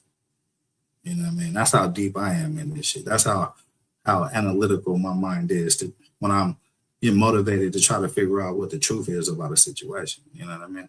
And so, I never knew I was going to be doing this blogging shit or, this podcast shit, you know what I mean? But I feel like over the years, this was a topic that everybody's got questions on, just like me. And so, and again, I started to build relationships as well on the East Coast with people that worked at Bad Boy, you know what I mean? And so just in my real life, it started to like, damn, you just, there's always a reason for me to just keep paying attention to this shit. You know what I mean? And so, yeah, I did, man, and uncovered some shit tonight. But we learned tonight, man, that David Mack and Rafael Perez, 2 Rampart cops that were convicted. David Mack involved in a over $700,000 bank heist around this same time. We learned that there was a picture in the LAPD file that disappeared of David Mack and Rafael Perez dressed in all red with cutting a cake. In the middle of that picture is the chief of police, his daughter. And if I'm not mistaken, he may still be the chief of police or was recently, within the last couple of years, still the chief of police. Some of these players are still in action right now, today, 2026, in California, in LA politics. And so, again, to me, this shit is still super relevant. You know what I mean? Super relevant, because a lot of these same players are still in power, still within the systems that covered up the murder of Biggie Smalls in the first place. And so again, man, this is how deep my shit is. Sometimes we're going to fuck around, we're going to have fun, we're going to talk a lot of shit, but sometimes I'm going to show y'all a different side of how this analytical shit go and how you really, uncover the truth. You know what I mean? And in this country, I think it's all related to me, right? In this country, I think we have a very serious problem with figuring out what the truth is. You know what I'm saying? Everybody taking bad information from somebody without going to vet it and do their own research. And that's one thing that I've always been pretty good at, is looking at some shit and saying, that don't look right. Let me go kick the tires. You know what I mean? Let me go flip the hood open and look up under that motherfucker and see what's going on. And this situation ain't no different to me. And so, y'all let me know how y'all feel about this series of shows. I may continue to break this down. But we definitely gonna get back to some politics. It's been kind of light, kind of dry, man. Trump racist tweets and shit. That's taking over the airways. Epstein, how that shit go. So we're gonna tap back in with all that shit, man. But I've been on some hip hop shit this weekend, man, trying to tap back into the golden age, because all this new shit trashed in a bitch, man. I gotta be honest with you. All this new shit trash. And so, that's how I'm feeling about this shit, man. But yeah, I appreciate y'all for rocking with your boy. What to say? This is so diabolical and heavy. You got me looking out the window. Hey, you know what? Flip mode action. It's funny that you say that, right? Because when I'm sitting here last summer, when I really dove into this shit, right? I had the same reaction. Oh God. I thought because I turned the sound down and shit. Because once they really start uncovering, and I'm like, damn, some of these motherfuckers are still working in power right now. Like, now I started looking out the windows and shit, start locking the doors and shit. Hey, listen, I am not bullshit. This shit had the same effect on me. This shit had the same effect on me. And I'm out here. I'm where the action is, you know what I mean? I'm where the shit took place. You know what I'm saying? So most definitely. Hey, listen, I'm glad to hear that, man, because I'm not glad to hear that, but I mean, that's the same fucking reaction I had to this shit. So please believe. You're like, yeah, it's real. It's real. It hit you the same way it hit me, and that's good, man. Like that let me know that, you know what I mean? It's some powerful shit. And we in this time, I think it's very relevant because, again, some of these same players are still in power, but also just on a bigger level nationally, right? How the government is treating the citizens of this country, what's going on, the cover-ups that's going on that level, right? So, you know, wherever the fuck we can find cover-up, man, they playing with us, yeah, most definitely, man. Wherever we can find cover-up, we're gonna expose that shit. You know what I'm saying? If it's affecting my people, you know what I mean? And so this shit right here most definitely affected. Think about if you know what I mean, like people had these answers. Think about if Miss Wallace get her lawsuit and she able to do some powerful shit. Maybe she putting on opening schools out here. You never know, man. It's just I be thinking about shit like that. But to cover it up when you know the answers, and this is something that the people will really want to know and have I damn near have a right to know. Like at this point, like you know what I mean.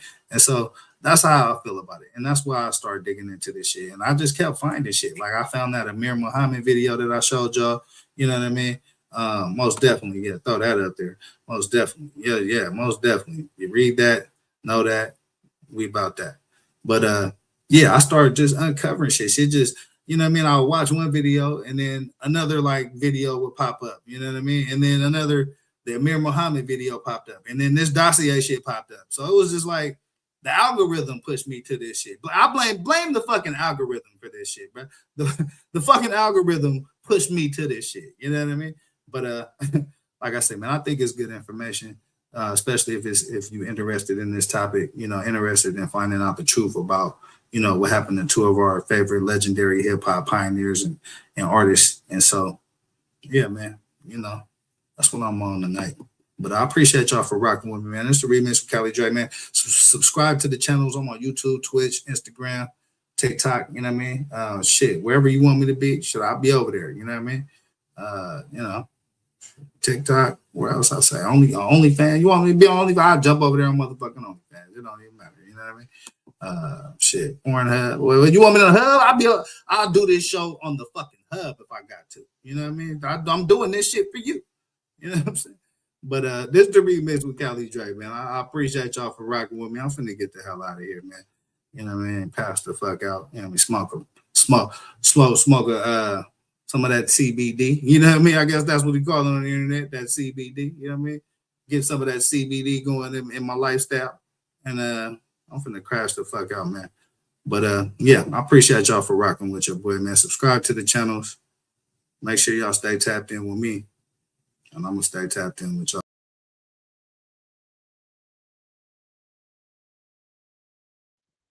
Money on my mind, got my money in my mind, right? Money on my mind, got no time for that limelight. I'm from California, man, I guess we'll start with that. Banged out starter caps, glued to the cul-de-sac, looking like an artifact, trying to get their money back. Yellow jackets coming, mama about to have a heart attack.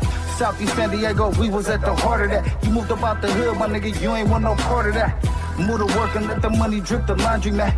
I pray to God the homie get his little daughter back. So many problems and it's not even a part of rap. So many suckers and they hating and they copycat. And life is bigger than these bitches that you hollered at. And if you bleed a dollar, better get $3 back. And all I'm giving is the facts. Pay attention to the stats and never making mention of the jacks. Gotta keep the money stacked, work your way through the traps. Money motivated to the max. Money on my mind, got my money in my mind, right? Money on my mind, got my money in my mind, right?